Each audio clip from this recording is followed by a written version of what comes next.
అద్భుతమైన నామము, ప్రశస్తమైన నామము, ప్రభు యేసుక్రీస్తు ఘనమైన నామానికి మహిమ కలుగును గాక. కూడి వచ్చిన సంఘానికి నా శుభములు.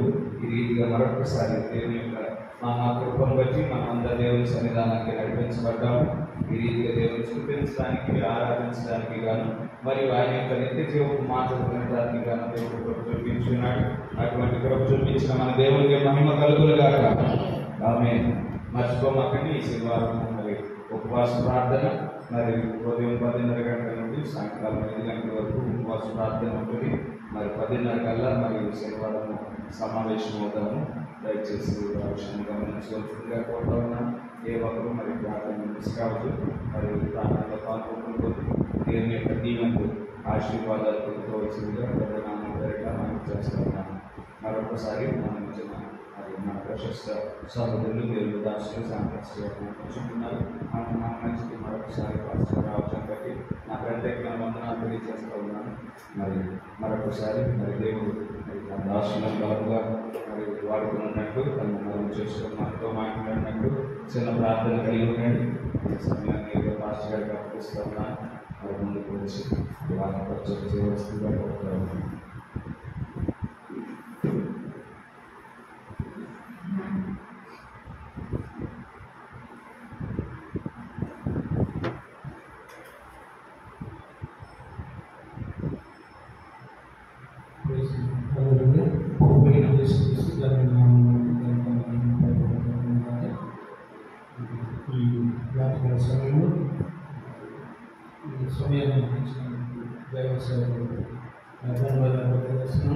మీ అందరికీ పూర్వం చేసుకుంటున్నాము. నా యొక్క ధన్యవాదాలు తెలియజేసుకుంటున్నాను. మరి దేవుడు మరొకసారి మరొక తరుణాన్ని దేవుడు మనకు అనుగ్రహించాడు. అందులో బట్టి దేవుడికి స్తోత్రం చెల్లిద్దాం. మనందరం నిలబడి కానీ ఒక చిన్న లేఖన భాగాన్ని మనం చదువుదాం. లేవియీయులకు 5వ అధ్యాయాన్ని మనం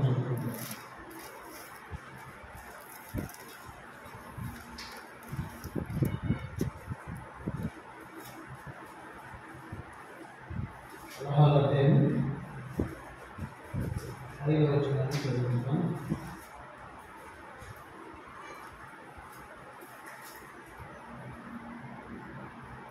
మరియు వారు ఇశ్రాయేలీయుల సమాజము వద్ద నుండి పాప పరిహారార్థ బలిగా 2 మేక పిల్లలను దహన బలిగా 1 పొట్టేలును తీసుకుని రావాలి.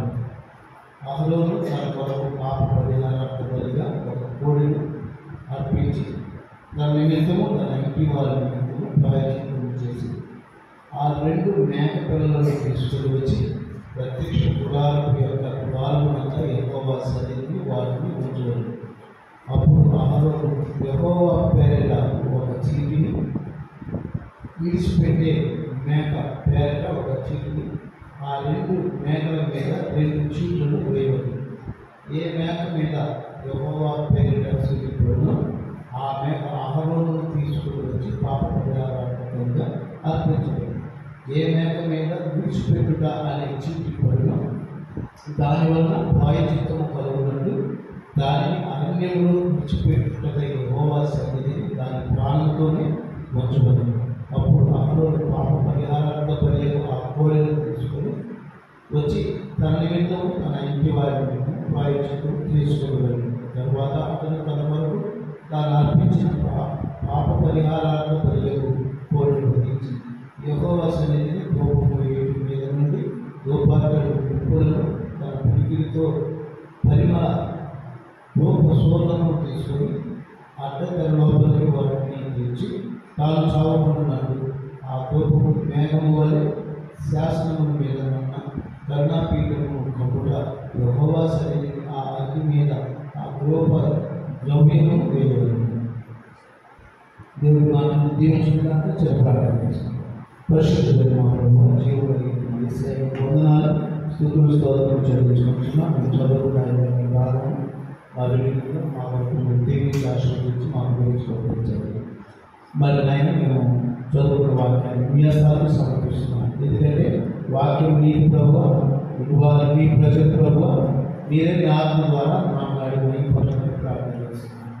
ఎక్కడ ఇద్దరు ముగ్గురు వారిని మేము కొద్దిమంది గారి సమావేశమైనట్టుగా ఖచ్చితంగా మీరు మా మధ్యలో ఉన్నారు. దేవుడు ప్రభువా, మీ సన్నిధి మీది, ప్రజలు మీరు, ఆలయం మీది, మేమంతా మీ యొక్క సమాజం అయి ఉన్నాము. మీరే మీ మేఘం ఆవరింపజేయండి.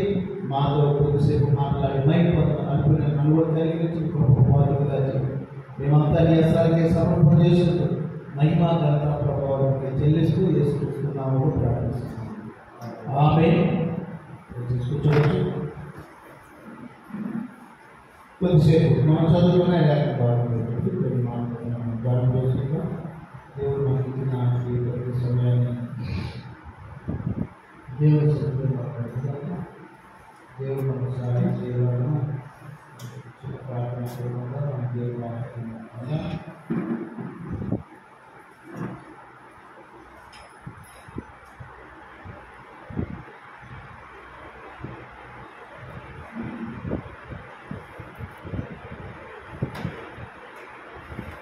మనం చదువుకున్న ఏకైక భాగంలో కొన్ని కార్యాలను ధ్యానం చేసుకుందాం.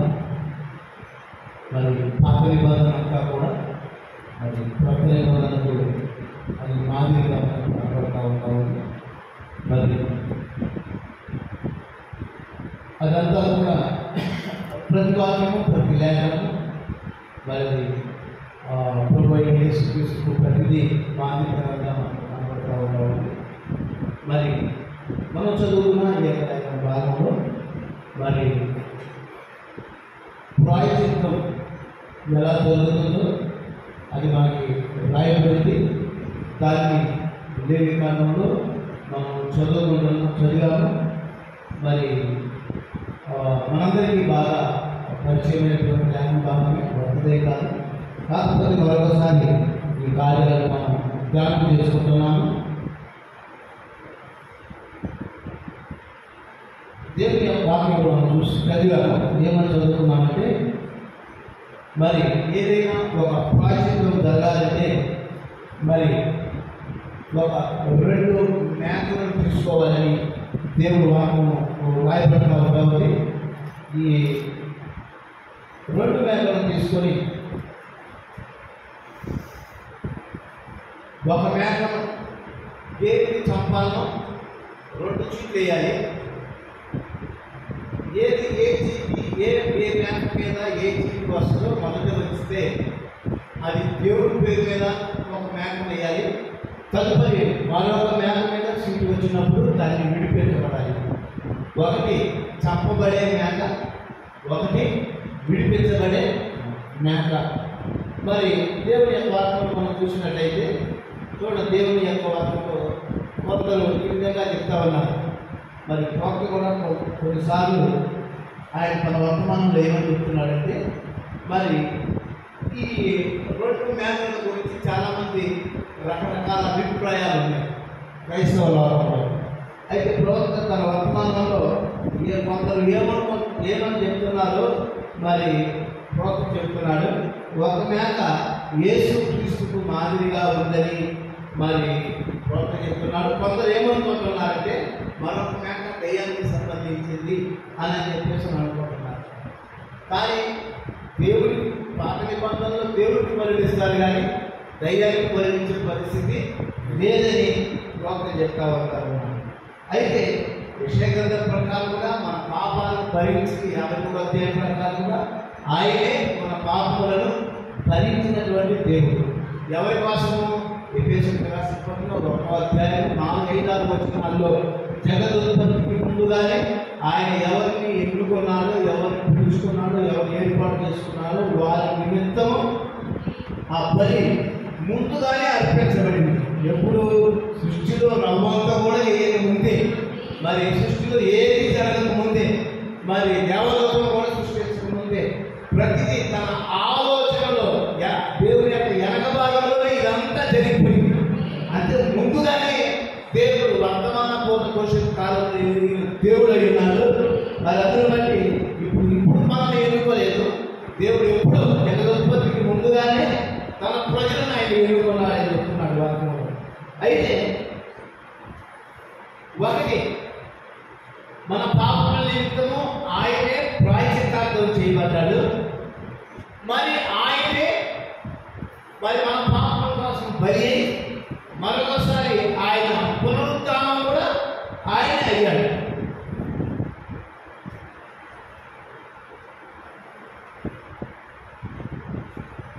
కాబట్టి మరి ఒకటేమో దేవుడి పేరట వేయాలి, ఒకటేమో మరి అజాయేలు అని పేరు పెట్టబడుతుంది దానికి, అంటే అజాయేలు అనగా విడిపించబడుట. మరి ఒక మేకేమో చంపబడుతుంది, మరొక మేకేమో విడిపించబడుతుంది. చూడండి, అజాయేలు మేక అంటే ఏంటో ఒక ఆయన ఇలా చెప్తున్నాడు. ఇశ్రాయేలీయులు ప్రాయశ్చిత్తం దినం రోజున తమ పాపాలను సూచించడానికి ఒక మేకను ఎడారికి పంపే ఆచారం. ఈ మేకను విడిచిపెట్టే మేక అని కూడా అంటారు. ఇశ్రాయేలీయులు ప్రతి సంవత్సరం ఒకసారి ఈ దినాన్ని జరుపుకుంటారు. ఇది దేవుడితో సంబంధం పునరుద్ధరించుకునే ఒక ప్రత్యేకమైన దినం. ఈ 2 మేకలు ఈ దినమున రోజున 2 మేకలను సిద్ధం చేస్తారు. ఒకటి దేవుడి పేరిట పిలువబడుతుంది, మరొకటి అజాయేలు మేక అని పిలువబడుతుంది. అజాయేలు మేక ఏంటి? ప్రధాన యాజకుడు తన పాపాలను ఈ మేక మీద తీసి ఆ మేక మీద ఎడారికి పంపిస్తారు. ఇది వారి పాపాలను సూచించడానికి మరియు వారిని తొలగించడానికి ఒక సంకేతము, లేకపోతే ఒక సూచన. అజాయేలు అనే పదానికి అర్థం విడిచిపెట్టే మేక అని అర్థం. చూడండి, దీనివల్ల ఉపయోగం ఏంటి? దీనివలన పాప ప్రాయశ్చిత్తం. ఈ ఆచారం ఇశ్రాయేలు వారికి వారి పాపాలను ప్రాయశ్చిత్తం చేసుకోవడానికి ఒక మార్గం. చూడండి, ఇది యేసుక్రీస్తు ద్వారా పాప ప్రక్షాళన అనే భావమును సూచిస్తుంది అని ఒక ఆయన దీని వివరణను చెప్తా ఉంటారు. కాబట్టి క్రీస్తు పిల్లల మరి దేవుని యొక్క వాక్యంలో మనం చూస్తే ఇశ్రాయేలు మరి ప్రాయశ్చిత్త దినానికి వాళ్ళు 2 విషయాలు అనగా మరి ఇశ్రాయేలీయులు వాళ్ళ యొక్క ఆచార ప్రకారంగా 2 మేకలను తీసుకుని వచ్చి ఒకటి దేవుడి పేరట చిక్కివేయాలి, ఒకటి విడిచిపెట్టుట అనే దాని మీద చిక్కివేయాలి. దేవుడి పేరట ఏదైతే చిక్కివేయబడినప్పుడు వచ్చిందో ఆ మేకను వదిలిస్తారు. ఆ వదిలించిన మేకను ఈ యొక్క మరొక మేక మీద పోషింపజేసి దాన్ని అరణ్యంలోకి విడిచిపెట్టబడుతూ ఉంటామండి. అయితే మొదటి మేక అది చంపబడుతుంది, మరొక మేక దానికి విడుదలను పొందుతుంది. మరి ఇశ్రాయేలీయులు ప్రతిసారి 7 పండుగలు చేసుకుంటూ ఉంటారు. మరి వాళ్ళు మొదటి నెలలో 3 పండుగలు చేస్తారు, తర్వాత 4వ నెలలో 1 పండుగ చేస్తారు, తర్వాత 7వ నెలలో 3 పండుగలు చేస్తారు. మరి ఇశ్రాయేలీయులు మరి 7 పండుగలను కూడా యెరూషలేములోనే దేవాలయం దగ్గరికి వెళ్ళి అక్కడ వాళ్ళు ఈ 7 పండుగలను జరిగిస్తూ ఉంటారు. మరి ప్రతి ఇశ్రాయేలీయులు లేకపోతే ప్రతి యూదులు వారి ఏ స్థలంలో ఉన్న వారు ఈ యొక్క కార్యాలను ఆచరిస్తూ ఉంటారు. వాళ్ళు సాంప్రదాయ సిద్ధంగా ఇవి చేస్తూ ఉంటారు. అయితే చూడండి, దేవుని యొక్క వాక్యంలో మనం చూసినట్లయితే మొదటి 3 పండుగలు మొదటి నెలలో జరుగుతాయి. మరి 4వది పెంతెకొస్తు పండుగ, మరి ఆ తదుపరి 7వ నెలలో 3 పండుగలు జరుగుతూ ఉంటాయి. మరి 7వ నెలలో జరిగే పండుగలు ఏంటి? గోరుల పండుగ, ప్రాయశ్చిత్తార్థ పండుగ, గుడారాల పండుగ. ఈ 3 పండుగలు 7వ నెలలో జరుగుతాయి. అయితే ప్రజల యొక్క పాప ప్రాయశ్చిత్తార్థం కోసం వాళ్ళు 2 మేకలు తీసుకుంటారు. అది ఏంటది? ప్రాయశ్చిత్తార్థమైనటువంటి కార్యాన్ని అది సూచిస్తూ ఉంది. అయితే క్రీస్తు ప్రిపేర్ దేవుడులారా మరి మనం చూసినట్లయితే మరి 7వ నెలలో 3 పండుగలు. మరి ఈ 7వ నెలలో జరిగే ఈ 3 పండుగలు ఎప్పుడు వస్తున్నాయంటే మరి మనం చూసినట్లయితే మరి ఈ 7 పండుగలు ఎప్పుడు ప్రారంభమవుతున్నాయంటే మనకు 7వ నెల 7వ సంఘకాలం, అది లవోదిక సంఘకాలం. మరి ఈ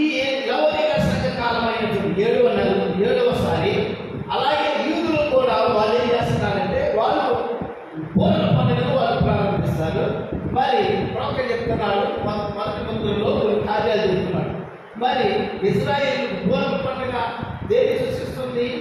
బోర అనగా రాజకీయ సంబంధమైన కార్యాలను సూచిస్తుందని ప్రవక్త చెప్తున్నాడు. దీన్ని మత్తయి సువార్తలో ముందుగానే ఆయన తెలియజేస్తున్నాడు మరి ప్రభు. అలాగే ముద్రలు మత సంబంధమైన వారి గందరగోళాన్ని సూచిస్తుందని చెప్తున్నాడు. అయితే దేవుని వాక్యాన్ని మనం గమనించినట్లయితే 5-6 బోరలు యూదులను స్వదేశానికి నడిపింపజేసింది. అంటే బోరలు ఇశ్రాయేలుని సమకూర్చింది, ముద్రలు వధువును సమకూరుస్తూ ఉంటారు. ముద్రలు వధువుకి, బోరలు యూదులు. చూడండి దేవుని ఏమంటున్నాడంటే మరి ముద్రలో మాట అంటున్నాడు, ముద్ర ఎప్పుడైతే తెరవబడుతుందో మరణం బయటపడుతుంది. మరణం బయటపడటం వలన శాఖలో ఉన్న గందరగోళాన్ని తెలియజేస్తుంది. అయితే మరి ముద్ర ఎప్పుడైతే ఎప్పబడుతుందో వధువును దేవుడు ఆయా స్థలాల్లో నుండి, శాఖల్లో నుండి సమకూరుస్తున్నాడని చెబుతున్నాడు. ఇది మొదటి ముద్రలో దేవుడు పంపిణీ చేస్తున్నాడు. 7వ నెలలో జరిగే పండుగల్లో మరి పూర్వ పండుగ, ప్రాయశ్చిత్తార్థ పండుగ, గుడారాల పండుగ, ఈ యొక్క 3 పండుగలు 7వ నెలలో ఇశ్రాయేలీయులు జరుపుకుంటూ ఉంటారు. అయితే చూడండి, పూర్వ పండుగ, ప్రాయశ్చిత్తార్థ పండుగ, గుడారాల పండుగ, ఇది 7వ నెలలో జరిగే 3 పండుగలు. అయితే బోరల పండుగకు, గుడారాల పండుగకు మధ్యలో ప్రాయశ్చిత్తార్థ పండుగ వస్తుంది. హల్లెలూయా. ఈ ప్రాయశ్చిత్తార్థ పండుగ ఏదయ్యాలంటే యాజకుడు మరి ఒక జంతువు యొక్క రక్తాన్ని తీసుకుని ప్రత్యక్ష గుడారంలోనికి వెళ్ళి సంవత్సరానికి ఒకసారి మరి ఆ ప్రత్యక్ష గుడారంలోనికి వెళ్ళి మరి 7 సార్లు మరి ఆ యొక్క చోటను ఆ యొక్క రక్తాన్ని ప్రోక్షిస్తూ ఉంటాడు. దేవుడికి స్తోత్రం కలుగుతున్నాడు.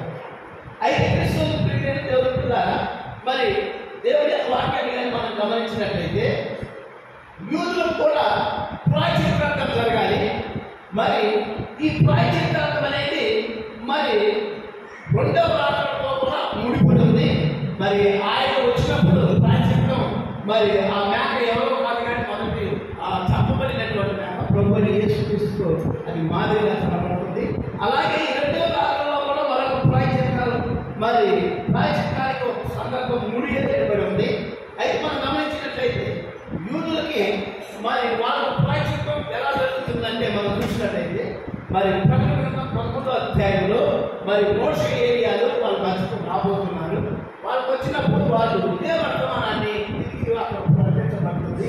మరి ఎంతకాల వర్తమానాన్ని ఇప్పుడు అక్కడ ఉన్నటువంటి 1,44,000 మంది మరి వారి వరకే సిలువ వేయబడ్డారని, ఆ ప్రభువు వాళ్ళే చంపుకున్నారని ఆయన మోషే ఏలియాలో సువార్తను ప్రకటించడం ద్వారా ఒక కుమారుడిని కన్నవారికి ఎట్లాగైతే పోగొట్టుకున్నప్పుడు ఏడుస్తారు, అయ్యా మెస్సయ్యాన్ని మేము పోగొట్టుకున్నామని రొమ్ము బద్దలయ్యేలా కొట్టుకొని మరి మా మెస్సయ్యాన్ని మేమే సిలువ వేసుకున్నామా అని తమ్ముడు తాము ఆ యొక్క మోషే ఏలియాల వర్తమానం కింద వాళ్ళు తమ్ముడు తాము ఆ ప్రాయశ్చిత్తాన్ని వాళ్ళు కలుగు చేసుకుంటూ ఉంటారు. దేవుడికి స్తోత్రం. అయితే మనకు కూడా ఈ చివరి దినాల్లో మనకు ఒక ప్రాయశ్చిత్తం ఉంది. అదే యెరమయ వర్తమానంలో దేవుడి ప్రవక్త ఒక చక్కటి కార్యాన్ని తెలియజేస్తున్నాడు. ప్రకటనలో పరిచయ దూతగా ఆయన దిగి వస్తున్నాడు. ఆయన ఎవరు? నిబంధన దూత. మరి ఆ నిబంధన దూత ఎవరి దగ్గరికి వస్తున్నాడు? ఆయన మరి యూదుల దగ్గరికి వస్తున్నాడు. అలాగే ఈ నిబంధన దూత అన్యులమైన మన దగ్గర కూడా దిగి వస్తున్నాడు. ఏది? ప్రకటన 10లో చూడండి. మరి అన్యులకు ఏలియా ఆత్మ అవసరమై ఉంది, యూదులకు కూడా ఏలియా ఆత్మ అవసరమై ఉంది, మోషే ఆత్మ అవసరమై ఉన్నది. అయితే క్రీస్తు మీద మరి దేవుని యొక్క దాని 70 వారాల్లో ఆయన కార్యాన్ని తెలియజేస్తున్నాడు. మరి అన్యులకు ఏలియా ఆత్మ ఎలా అవసరమో యూదులకు కూడా మోషే ఏలియా ఆత్మ అది అవసరమైంది. మరి కొన్ని సందర్భాల్లో ప్రణామంలోనే మోషే ఆత్మ ఉంది, అలాగే ఏలియా ఆత్మ కూడా పనిచేస్తున్నట్టు మనం చూడగలుగుతున్నాం. అయితే క్రీస్తు ప్రియమైన దేవుడున్నారా మరి యూదులకు అన్యులకు మరి ఒక ప్రాయచిత్తాన్ని గురించి ఈ సందర్భం రాయబడుతూ ఉంటాము. మరి లేవి కాలంలో ఆయన మరి ప్రాయచిత్తం జరగాలంటే ఏం చేయాలంటే 2 మేకలను తీసుకోవాలి. ఒకటేమో ఒక చీటీని వేయాలి, అది యెహోవా పేట ఏ మేక అయితే వస్తుందో దాన్ని చంపాలి. చంపిన దాని రక్తాన్ని భోజనం చేసి బతికి దాన్ని అరణ్యంలోనికి వదిలిపెట్టాలి అని చెప్పబడతా ఉంటాము. చూడండి, దేవుని యొక్క వాక్యంలో దేవుని ప్రవక్త ఏమంటున్నాడంటే మరి చూద్దాం. లేవి కాండం 16వ అధ్యాయము 7వ వచనంలో మనం ఒక వాక్యం చదువుతున్నాం. 2 మేకలను తీసుకున్నాం. మరి ఈ 2 మేకలు దేన్ని సూచిస్తున్నాయి? ఈ 2 మేకలను దేవుని పేట చీటీ వేయబడినటువంటి దాన్ని కొనివ్వాలి, మిగతా దాన్ని విడిపించాలి. ఒక మేకేమో బలికి ఉపయోగించాలి, మరొక మేకనేమో విడిపించబడే మేక. ఇది దేవుని పేట వచ్చిందేమో, యెహోవా పేట వచ్చిందేమో దాన్ని బలి ఇవ్వాలి. మరి మరొక చీటీ వేసినప్పుడు వచ్చిందేమో అది విడిపించబడితే అది అరణ్యంలోనికి అది వెళ్ళిపోతుంది. దేవుని పేట వచ్చిన మేకను బలిగా అర్పించాలి దేవుడికి. అయితే ఈ మేకకు ఏం చేయాలంటే మరి బతికినటువంటి దాన్ని అరణ్యంలోనికి దాన్ని వేయాలని దేవుని యొక్క వాక్యంలో రాయబడింది. అయితే దేవుని యొక్క వాక్యంలో దేవుని ప్రవక్త ఏమంటున్నాడంటే జీవించి విడిచిపోయి పాటిపడి తిరిగి లేపబడి మరలా ఆయన రాబోతున్నారనే వర్తమానంలో మరి గొర్రె ఈ యొక్క మేక ఎవరో కాదు, మన ప్రభు అయిన యేసుక్రీస్తు అయి ఉన్నారు. అయితే ప్రవక్త ఏమంటున్నాడంటే గొర్రెగా ఉన్నటువంటి ఆయన, మరి పాపము లేని ఆయన, మరి అపవిత్రత లేని ఆయన, మానవుడు ఎప్పుడైతే ఏదేదో తప్పిపోయాడో మరి మానవుడు తప్పిపోయి పాపంలో పడ్డాడు కనుక పాపానికి ప్రాయశ్చిత్తం కలగాలని గొర్రె పిల్లగా ఉన్నటువంటి ఆయన్ని మన వరకు మేకగా మారెను అని ప్రవక్త తన వర్తమానంలో తెలియజేస్తున్నారు. చూడండి, కృష్ణుడు పిల్ల మొదటి రాకంలో ఆయన కలువరి శిలువలో మరి మానవుని నిమిత్తము ఆయన శిలువ వేయబడ్డాడు. చూడండి, శిలువ వేసింది ఎవరు? రోమా ప్రభుత్వం ఆయన శిలువ వేసిందా? ఎవరు ఆయన శిలువ వేసింది? సొంత ప్రజలే ఆయన శిలువ వేశారు. కానీ రోమా ప్రభుత్వము, పిలాతు గవర్నరు చాలా మంది ఏం చేశారంటే ఆయన తప్పించాలని ప్రయత్నం చేశారు. అయితే ఆయన తప్పించాలని వాళ్ళు ప్రయత్నాలు చేస్తే సొంత ప్రజలు ఏం చేశారు? శిలువ ఏంటని చెప్పేసి వాళ్ళు కేకలేస్తున్నారు. చూడండి, మరి ఒక పక్క పిల్లలు, ఒక పక్క ఇంకొక ఆయన వాళ్ళు ఏం చేస్తారు? వీళ్ళు శిలువ వేయకుండా తప్పించాలని చూశారు. కానీ కృష్ణుడు పిల్లరా యూదులు ఏమన్నారు? ఆ దోషం ఏంటో మా మీద మా పిల్లల మీదే ఉంటుందని చెప్పేసి వాళ్ళు శ్రమదం చేస్తున్నారు. మరి చూడండి, యేసుక్రీస్తు ప్రభు వారు ఆయన రాకడ, మెస్సయ్య రాకడ ఎవరికి ఇబ్బంది కలిగజేసింది? ఎవరికి బాధ కలిగజేసింది? యూదులక, రోమిలక, ఎవరికి? చూడండి, కృష్ణుడు దేవుని పిల్లలు చూడండి, మరి మొదటి రాకడలో యేసుక్రీస్తు వాళ్ళు పరిసయ్యులు, శాస్త్రులు, సదుకాయులు, మత బోధకులకు మిగుడు వల్లే. కానీ రోమా ప్రభుత్వం కింద ఉన్న గవర్నర్ పిలాతు ఆయన ఏ పాపం లేదు, ఆయన విడిపించేస్తానన్నారు. వదలదు, బలపాలన్నా విడుదల చేయండి, కానీ మెస్సయ్య మాత్రం విడుదల చేయలేదని వారు చెప్పారు. చూడండి, ఎవరో ఆయన హింసించాలనుకున్నారు, ఎవరో ఆయన విడిపించాలనుకున్నారు. చూడండి, వాళ్ళ ప్రజల కోసం ఆయన వస్తే ఆయన్ను శిలువైన చెప్పి కేకలు చేశారు, తప్పిదాకా ఊరుకోలేదు. చూడండి, ఇది రోమా ప్రభుత్వానికి కానీ గవర్నర్కి కానీ ఇబ్బంది కలగలేదు, అది యూదులకే ఇబ్బందిగా ఫీల్ అయ్యారు వాళ్ళు. చూడండి, దేవుని వాక్యంలో మనం చూసినట్లయితే ఈ రోజు కూడా ఈ 2వ రాకడలో మరి ఈ వర్తమానము, ఈ మెస్సయ్య రాకడ, బలిష్ఠుడి తోట, మేఘం యొక్క ప్రత్యక్షత, మేఘం యొక్క పరిపాటు, ఆ రోజు మెస్సయ్య యూదులకే ఇబ్బందికరంగా ఫీల్ అయ్యారు వాళ్ళు. అయితే ఈ 2వ రాకడలో ఈ వర్తమానం కింద ఉన్న ఈ మేఘము క్రీస్తు ఎవరికి ఇబ్బంది లేదు, సంఘశాఖలకే ఇబ్బంది. ఎవరైతే మా దేవుడు అనుకుంటున్నారో వాళ్ళే ఇంట్రెస్ట్ వేస్తున్నారు. కాబట్టి క్రీస్తు దేవుడుకున్నారా మరి ప్రభుత్వానికి ఇబ్బంది లేదు, లేకపోతే ఎవరికి ఇబ్బంది లేదు, యూదులకే మరి ఇబ్బందిగా వాళ్ళు ఆయన మాకు వద్దని చెప్పేసి ఆయన సిరివేసుకున్నట్టుగా మనం చూస్తున్నాం. చూడండి, ఒక ఆయన కారణం వేశాడు, దావీదు కుమారుడు నన్ను కరుణించు. ఎందుకని ఆయన వచ్చిందే ఆ గుడ్డు ఆయన కోసం, అతను క్యాన్సల్ వేశాడు. అయితే దేవుడు వాక్యంలో దావీదు కుమారుడు క్యాన్సల్ వేసినప్పుడు మరి ఆ క్యాన్ ఆయన దాచుకోలేకపోయినట్టుగా దేవుడు వాక్యంలో చూస్తున్నాం. మరొక మాటలో మనం చూసినట్లయితే మరి యేసేపు మరియ ఆయనను అంగీకరించారు.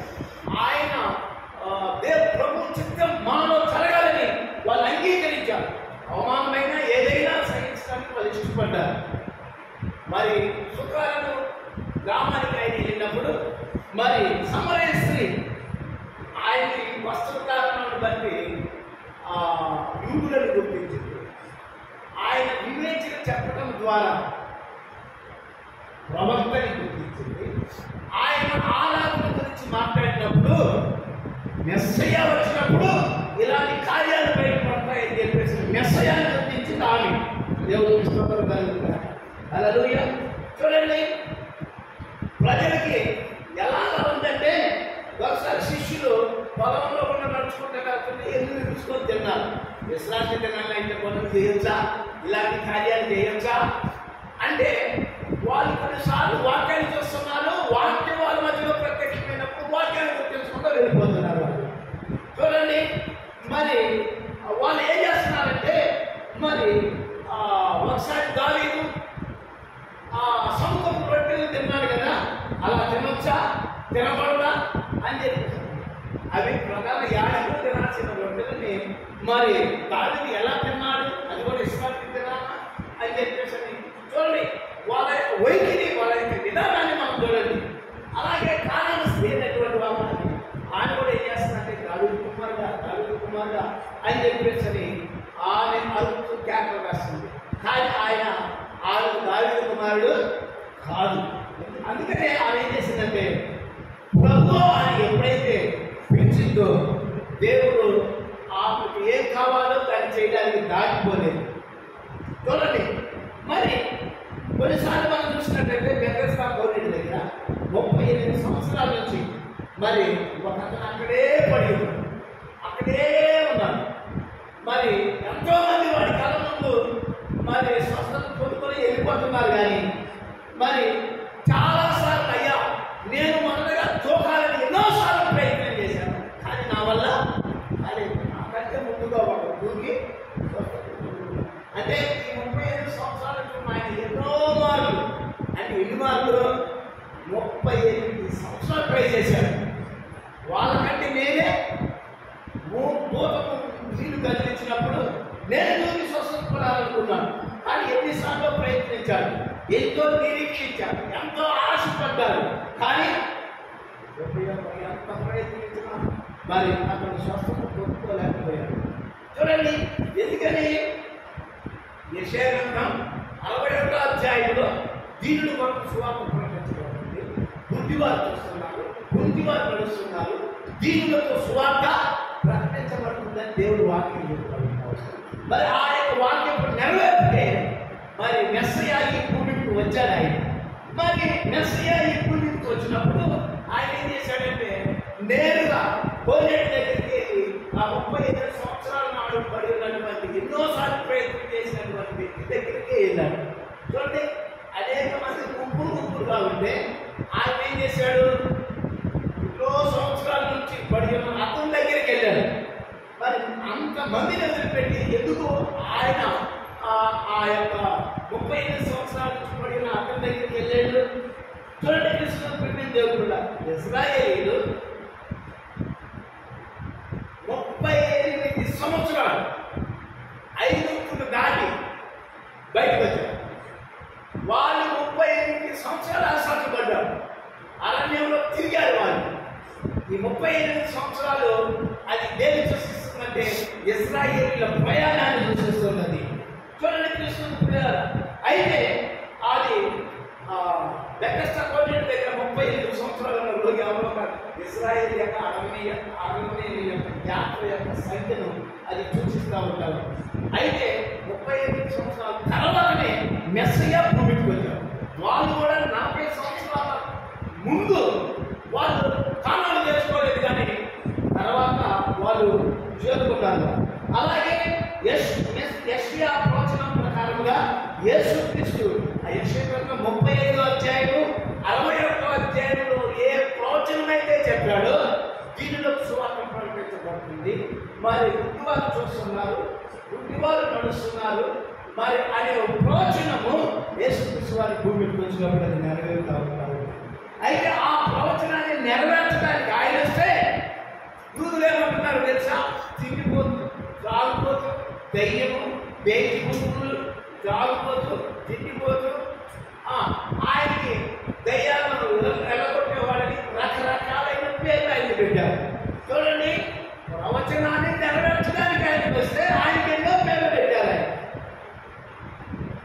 మీకు నామవంతులు వాళ్ళే తీశారు.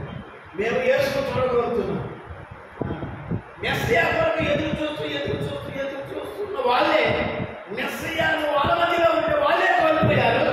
కానీ గ్రీకులు యేసును చూడగలిగారు. యేసు మధ్యకు వచ్చారు. అయ్యా మేము యేసును చూడగలుగుతున్నాము అని చెప్పేసి అన్నారు. వాళ్ళు ఏమన్నారు? ఆయన ఏమని ప్రశ్న వాళ్ళు అడిగారు. యేసు ఏం చెప్పాడు తెలుసా? గోధుమ గింజ భూమిలో పడి సాగకపోతే మీరు ఎలా చూస్తారని చెప్పేసి అన్నారు. దేవుడికి స్తోత్రం కలుగుతారు. కొన్నిసార్లు దేవుని యొక్క వాక్యము పంపన లేని విధంగా ఉంటా ఉన్నది. యేసును చూడగలుగుతున్నామని మేము అడిగితే గోధుమ గింజ భూమిలో పడి రావాలంటాడేంటి? మేము యేసును చూడగలుగుతున్నామంటే ఇతను భూమిలో పడి సస్తే కానీ మీరు చూడలేదని అంటున్నారే. ఏమన్నా పొంతన ఉందా? అవును, కొన్నిసార్లు కొన్ని లేఖనాలు పొంతన లేని విధంగా కనబడతా ఉంటాయి, అర్థం లేని విధంగా కనబడతా ఉంటాయి. నిజంగా దేవుడు చెప్పేటువంటి ఆ యొక్క వాక్యాన్ని మరి ప్రత్యక్షించుకోకుండా సాధ్యమై ఉన్నది. ఆ విధంగా దాన్ని అర్థం చేసుకోవాల్సినటువంటి విషయం అయి ఉన్నది. చూడండి, మరి యేసుక్రీస్తు ప్రభువారు ఆయన రాజుగా ఆయన ఈ భూమి మీద తన రాజ్యాన్ని మరి తన వైపు మరి తీసుకోవాలని ఆయన వచ్చాడు. అయితే రాజు వస్తే గుర్రం మీద రావాలి, కానీ రాజు ఎక్కడి నుంచి వస్తున్నాడు? గాలి నుంచి వస్తున్నాడు. చూడండి, మరి వాళ్ళు అన్నారు, మరి ఒడిలో కొండ మీద నుంచి ఈ కొండ నుంచి గాలి మీద వస్తున్నాడు ఏంటి? ఆయన రాజు ఎక్కడి నుంచి రావాలి? ఇదిగో నీ రాజు సియోను, నీ రాజు ఏం చేస్తున్నాడు? గాలితో మీద ఎక్కువ వస్తున్నాడు అని లేఖనం రాయబడింది. రాజు అయితే ఎక్కడి నుంచి ఎక్కి రావాలి? గొర్రె మీద రావాలి రాజు అయితే. కానీ రాజు ఎక్కడి నుంచి వస్తున్నాడు? గాలి మీద వస్తున్నాడు. చూడండి దేవుడు పిల్లల సాయంత్రం దాకా వాళ్ళు ప్రజలు ఊరేగించారు. మెస్సయ్య కేకలు వేశారు. దావీదు కుమారుడు అన్నారు. అసలు మరి దావీదు కుమారుడు ఎవరు? సొలొమోను కదా. మరి ఏమేమంటున్నారు? దావీదు కుమారుడు అని అంటున్నారు. మరి ఎందుకని? ఆ వంశంలో వచ్చాడు కనుక మరి యేసే దావీదు కుమారుడుగా పిలువబడుతున్నారు. మరి ఇలా యూదుల రాజు నీవేనా అని అంటే నీవన్నట్టే అని చెప్పన్నాడు ఆయన. ఇప్పుడు ఏ రోజు రాజా? యేసు రాజా. దేవుడికి స్తోత్రం కలుగుగాక. చూడండి, కృష్ణుడు ప్రియమైన దేవుడు పిల్లారా, పిలాతు గవర్నర్, రోమన్ గవర్నర్ పిలాతు ఆయన అడుగుతున్నాడు, నువ్వు యూదుల రాజువా అని అంటున్నాడు. వాళ్ళేమో అసలు ఏమనాలి? మాకు ఏ రోజు రాజంటే నువ్వు యూదుల రాజు అని ప్రశ్నిస్తున్నానేనా? దేవుడికి స్తోత్రం కలుగుగాక. అలాగే చూడండి, ఎందుకంటే మరి యేసు చెప్పాడు, పితరుల అబ్రహాము, ఇస్సాకు, యాకోబు వాళ్ళంతా ఎవరు? వాళ్ళకంటే నేను ముందున్న వాడు నేను అన్నాడు ఆయన. దేవుడికి స్తోత్రం కలుగుగాక. హల్లెలూయా. చూడండి, మరి కొన్నిసార్లు సౌలు అంటున్నాడు, నా మాట వినకపోతే ఈ ఎందుని ఎట్లయితే దాన్ని ముక్కలు చేశానో నా మాట ఎన్నోని కూడా అలాగే చేస్తాను అంటున్నాడు ఆయన. కానీ క్రీస్తు దేవుడు పిల్లారా, దేవుని యొక్క వాక్యం మనం చూసినట్లయితే యెహోవాయే రాజు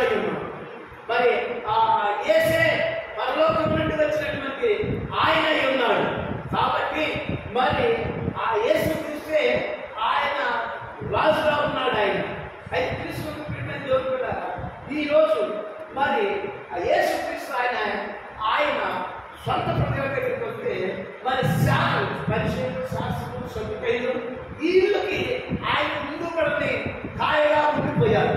ఆయన ఇబ్బందిగా ఆడుకున్నారు. కానీ వాళ్ళ రాజే వాళ్ళ మధ్యకి వచ్చాడు ఆయన. అయితే క్రీస్తు దేవుడున్నారు. మరి అక్కడ ఉన్నటువంటి ఏరే వాళ్ళకి ఆయన బాధ కలిగించేవాడిగా లేదు. కానీ మరి యూదులకే ఏ నెస్సయ్యానో వాళ్ళు అర్థం చేసుకోకపోయారు. అలాగే ఈ రెండవ రాత్రిలో వచ్చినటువంటి జ్ఞానాన్ని, ఈ వర్తమానాన్ని ఈ సంఘ శాఖలో కూడా అర్థం చేసుకోవడానికి ఇబ్బంది పడుతూ ఉంటారు.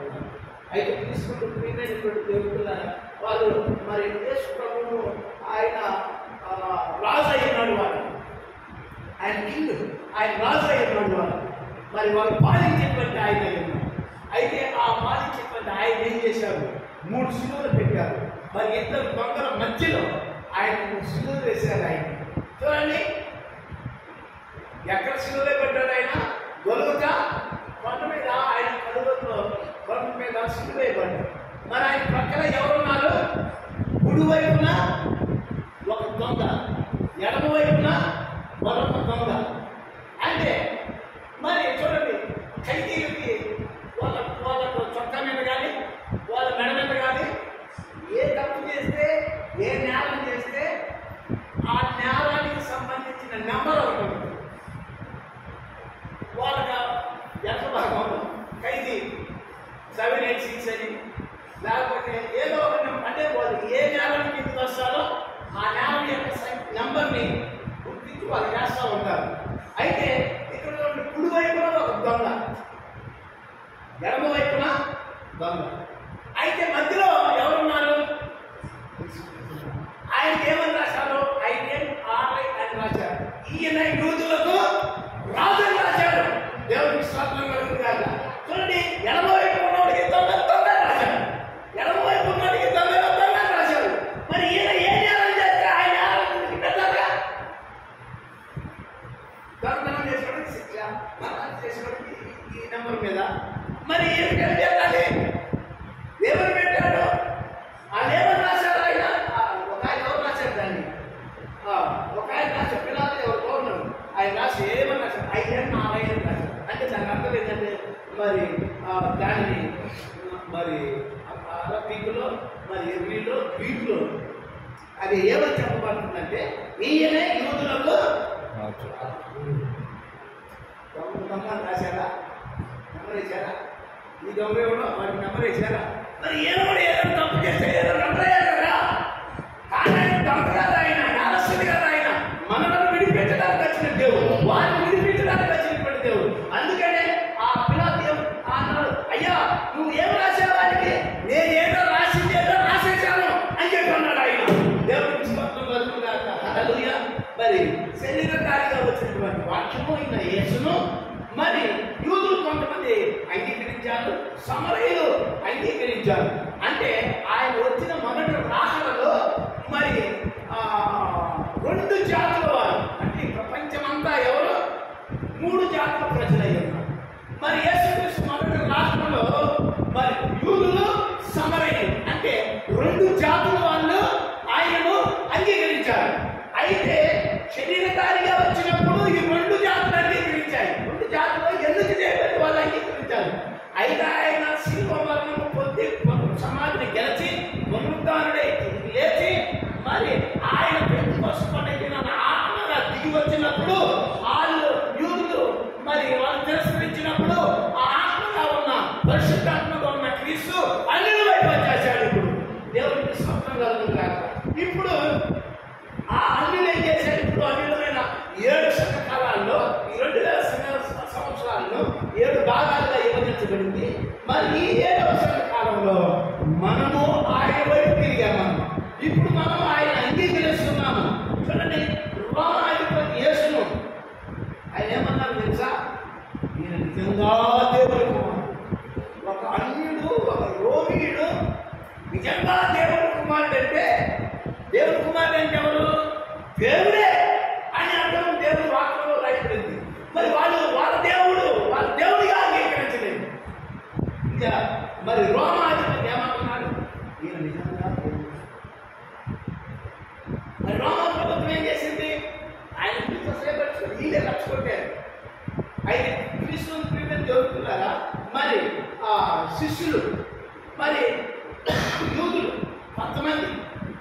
ఆ యొక్క మొదటి రాష్ట్రంలో ఆ సమరయులు ప్లస్ యూదులు ఆయన అంగీకరించారు.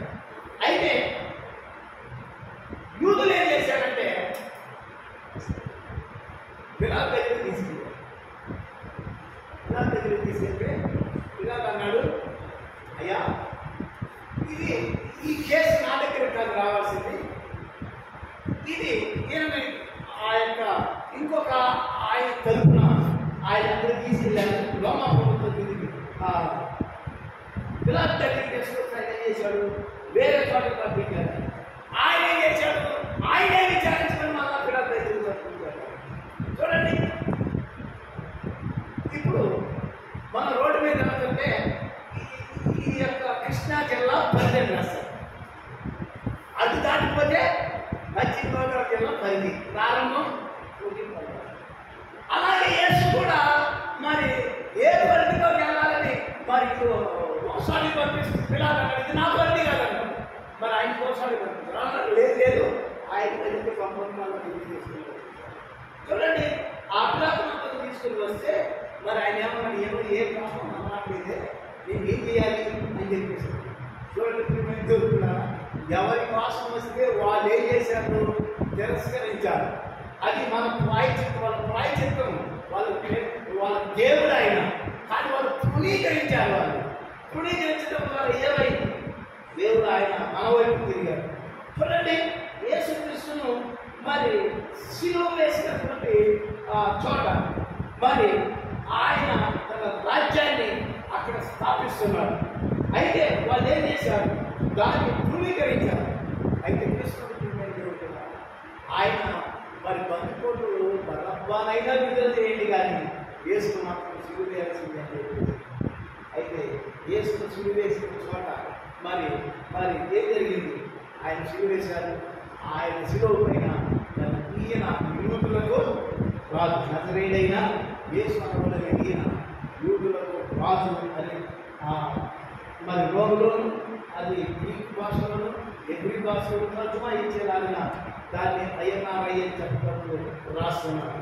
అయితే మరి 2000 సంవత్సరాలకి ఆయన మరి మన వైపు తిరిగాడు. ఆయన తిరిగి మళ్ళా ఇదే ఎవరు ఎక్కబడుతుంది, తదుపరి ఇదే పడుతున్నాము ముందుకు వెళ్ళిపోతుంది. తిరిగి మళ్ళా 3 సంవత్సరాల శ్రమకాలం తర్వాత మరి ఆయన పెళ్లి కుమార్తె ఆయన కలిసి యెరూషలేముకు రాబోతున్నారు. ఎందుకు, 1000 ఏళ్ల పాలన కోసం. చూడండి, 1000 ఏళ్ల పాలనలో అది ఏమని పిలువబడుతుంది, మొదటి రాత్రి ఆయన మనుషు కుమారుడిగా వచ్చాడు. 7 శతకాలాలు దేవుడి కుమారుడిగా పనిచేశాడు. ఆయన మరి 3వసారి దావీదు కుమారుడు అనగా 1000 ఏళ్ల పాలన. 1000 ఏళ్ల పాలనలో మరి ఆయన తన రాజ్యాన్ని పూర్తిగా స్థాపించబోతున్నాడు ఆయన. కాబట్టి దావీదు పరిపాలన ఏంటిది, మరి 1000 ఏళ్ల పాలన. అయితే దేవుడి కుమారుడికి దావీదు కుమారుడికి మధ్యలో లోకాసు వార్త 17:26 వచ్చిన మన కాలంలో మన ప్రభుత్వాలు అది జరుగుతూ ఉంటామండి. హల్లెలూయా. కాబట్టి కృష్ణుడు ప్రియ దేవుడి పిల్లలారా, ఇప్పుడు మరి ఈ యొక్క పరిచయం గుర్తించబడిన తర్వాత తిరిగి 300 సంవత్సరాల శ్రమకాలం ఉంటుంది. మరి ఇప్పుడు యేసు ఆయన రోజు యెరూషలేముకు రాబోతున్నారు. ఇప్పుడు ఆయన రాజ్యం స్థాపించబోతున్నారు. అదే 1000 ఏళ్ల పాలన. నిజమైన పరిపాలన ఏంటో, నిజమైన నీతి న్యాయాలు ఏంటో దేవుడి భూమి మీద ప్రపంచానికి చూపించబోతున్నారు. దేవుడికి స్తోత్రం. మరి ఇప్పుడున్నటువంటి పరిపాలన నీతి లేదు, న్యాయం లేదు, మరి అబద్ధాలు, మోసాలు, చోరాలు, అక్రమం, అన్యాయం, అక్రమం ఎత్తున చేత అనేకుల ప్రేమ చల్లారిపోతుందని దేవుడు వాక్యం చెప్పట్లేదా? కాబట్టి కృష్ణుడు ప్రియమైనటువంటి దేవుడుతున్నారు. మరి వారికి ప్రాయచిత్తం యేసుక్రీస్తు. ఆ ప్రాయచిత్తాన్ని జరిగించడానికి మరి ఆయన మరి 2 మేకలను వాళ్ళు తీసుకున్నారు. ఆ 2 మేకలు తీసుకున్నప్పుడు మరి ఒక మేక చంపబడింది. అది ప్రభు అయిన యేసుక్రీస్తు మాదిరిగా కనబడింది. అది మొదటి రాత్రులు కలువరిలో రోమా ప్రభుత్వ కాలంలో వాళ్ళ సొంత ప్రజలే ఆయనను సిలువ వేశారు. ఇది యెహోవా పేరట వచ్చినటువంటి మేక. ఆయన ఎవరు?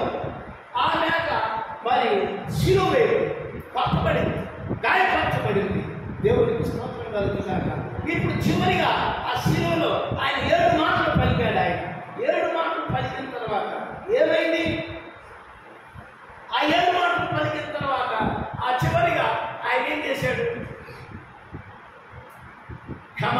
క్షమించమని చెప్పాడు. 7 నాలుగు పరదేశంలో వస్తామని చెప్పాడు. పలికాడు. తప్పించున్నానని చెప్పాడు. మరి ఇంకా ఏం చేశాడు? ఇదిగో నీ తల్లి, ఇదిగో నీ కుమార్తె అని చెప్పాడు ఆయన. ఇదిగో లేఖనం ప్రకారం నేను తప్పించున్నాను అన్నాడు ఆయన. ఇంకా ఏమన్నాడు? ఆయన నాదేవా నన్నెందుకు చేయి విడిచిపోయి ఆయన పెద్దగా బిగ్గరగా కేక వేశాడని రాయబడి. చివరిగా ఏం చెప్పాడు?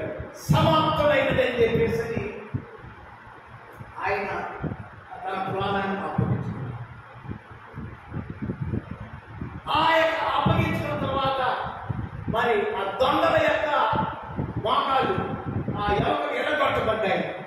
కానీ అప్పటికే ఆయన మృతి చెందాడు కనుక ఆయన మోకాళ్ళు ఎవరు ఎడగొట్టబడలేదని లేఖనం నెరవేరినట్లు అది జరిగింది.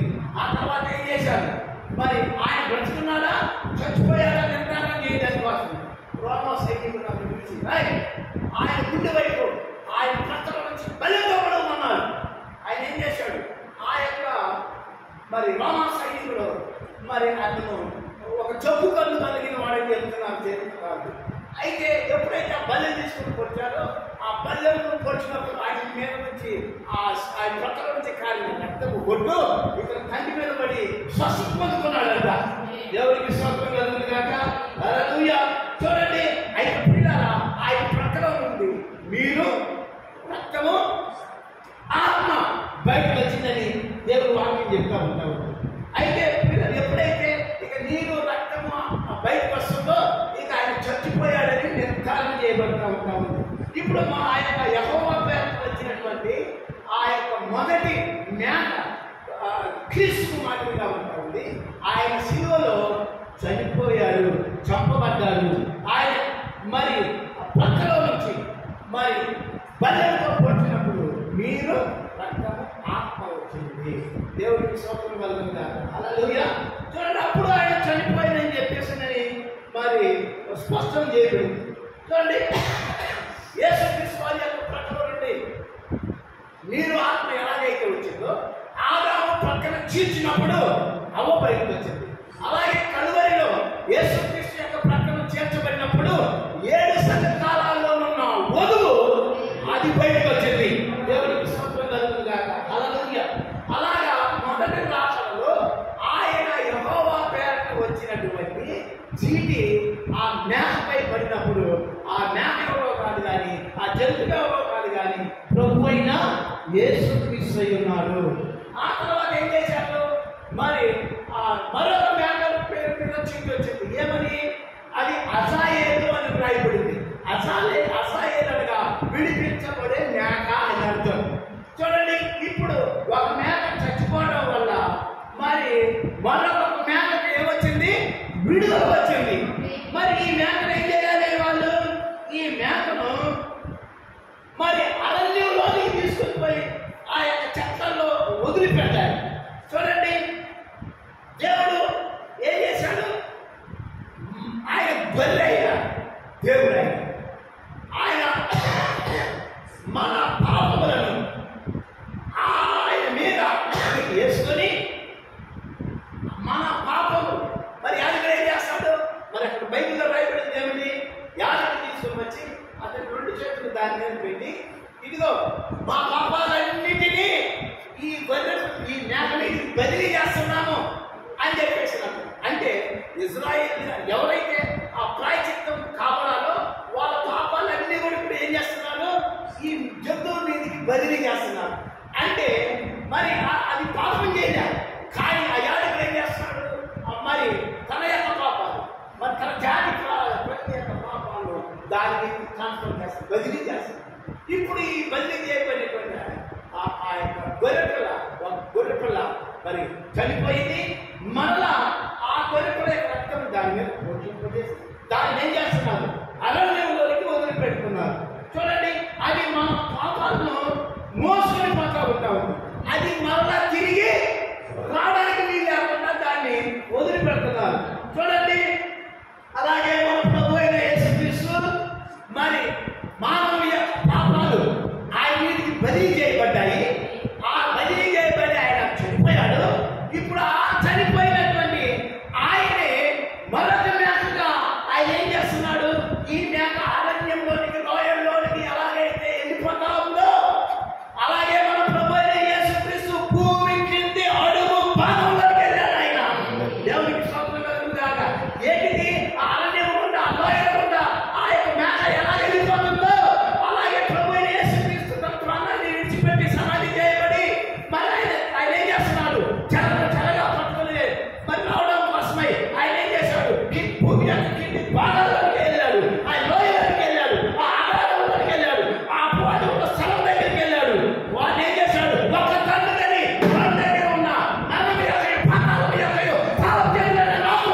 వాక్యాన్ని మనం గమనించినట్లయితే అక్కడ ఆ లోయలోనికి, ఆ పాతాళంలోనికి ఆయన వెళ్ళాడు.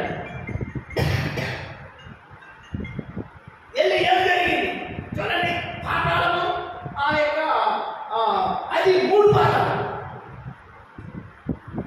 ఏంటి అక్కడ ఉంది? ఒకటి అపవాది ఉండేస్తారు, రెండవది అపవాది సంబంధించిన పిల్లలు ఉండే స్థలం, మూడవది పాత నిబంధన భక్తులందరూ ఉన్న స్థలం. ఇది ఈ యొక్క మరి ఈ పరిమాణంలో మరి 3 భాగాలు, పాతాలకు 3 భాగాలు. ఒకటి దయ్యం ఉన్న స్థలం, దయ్యము రెండవది దాని యొక్క సంతతి ఉన్నటువంటి స్థలము, మూడవది పాత నిబంధన భక్తులు ఉన్నటువంటి స్థలం. అయితే ఆయన ఎక్కడికి వెళ్ళాడు? ఈ జ్ఞానం అరణ్యంలో, లోయలోని, చెక్కల్లోని, పుట్టలోని తిరిగి రాకుండా వెళ్ళిపోతానే ఉంటుంది. ఇప్పుడు ఏముంది దాని మీద? మానవ యొక్క పాపాలన్నీ అది మోసుకొని పోతా ఉంటా ఉంది. అది ఏం చేస్తుంది? అరణ్యంలోనికి, లోయలోనికి వెళ్ళిపోతుంది. అలాగే శిలువ మరణం పొందినటువంటి ఆయన కూడా సమాధి చేయబడి ఆయన ఏం చేశాడు? మరి ఆయన చెరలోనికి వెళ్ళాడు. అక్కడ పేతురు ఏం రాస్తున్నాడు? ఎఫెసీ పత్రికలో ఏం రాస్తున్నాడు? ఆయన చెరగా భూమి యొక్క అడుగు భాగాల్లోకి వెళ్ళాడు అని చెప్పేసి అంటా ఉంది. చూడండి, దేవుని యొక్క వాక్యంలో మనం చూసినట్లయితే మరి మేకపై ఉన్నటువంటి ఆ పాపాలన్నీ తిరిగి ఎక్కడికి వెళ్తున్నాడు? ఆయన పాతాళంలోనికి వెళ్తున్నాడు. ఆయన పాతాళంలో ఎవరు ఉన్నారు? అక్కడ అపవాది ఉన్నాడు. అక్కడ ఎవరు ఉన్నారు? అపవాది పిల్లలు ఉన్నారు. 3వ భాగంలో ఎవరు ఉన్నారు? పాత నిబంధన భక్తులు ఉన్నారు. ఇప్పుడు ఏం చేస్తున్నాడు? ఈ పాపాలన్నీ తీసుకొని ఆయన పాతాళంలోనికి వెళ్ళాడు. ఆయన ఎవరైతే తప్పు చేశాడో, ఎవరి పాపాలైతే ఈయన మీద ఉన్నావో ఆ పాపాలన్నీ ఏం చేస్తున్నాడు? తిరిగి ఎవరి దగ్గర నుండి వీళ్ళు వచ్చినాయో తిరిగి వాడి తిరిగి పంపిస్తున్నాడు ఆయన. దేవుడికి స్తోత్రం కలుగును గాక. హల్లెలూయా. చూడండి, అందుకనే దేవుని యొక్క ముద్రలో ఆయన ఏమంటున్నాడు? ప్లీచిని, ఒక మరక మీద ప్లీచిని వేసినప్పుడు ఆ యొక్క మరక ఏం చేస్తుంది? కనబడకుండా అదృశ్యమైపోతా ఉంది. అది ఎక్కడికి వెళ్తుంది? అది ఎక్కడి నుంచి వచ్చిందో తిరిగి అక్కడికే వెళ్తుంది. దేవునికి స్తోత్రం కలుగును గాక. దయ్యం మనం పాపం చేయలేదు, మనం తప్పుగా చేయలేదు. దయ్యం ఏం చేసింది? వాడు మన చేత తప్పుగా చేయించాడు, పొరపాటు చేయించాడు. మన తప్పులను ఏం చేశాడు? ఆ బర్రెపిల్ల లేకపోతే జంతువులు బదిలీ చేయబడ్డాయి. ఆయన చనిపోయాడు. ఆయన మళ్ళీ ఆయన ఏం చేస్తున్నాడు? ప్రాచిత్తాంతంగా ఎన్ని మోసుకొని వెళ్తున్నాడు. ఎక్కడికి వెళ్ళాడు? ఆయన అపవాది స్థలానికి వెళ్ళాడు, అపవాది దోషుల స్థలానికి వెళ్ళాడు, పాత నిబంధన పరిశుద్ధుల స్థలానికి వెళ్ళాడు.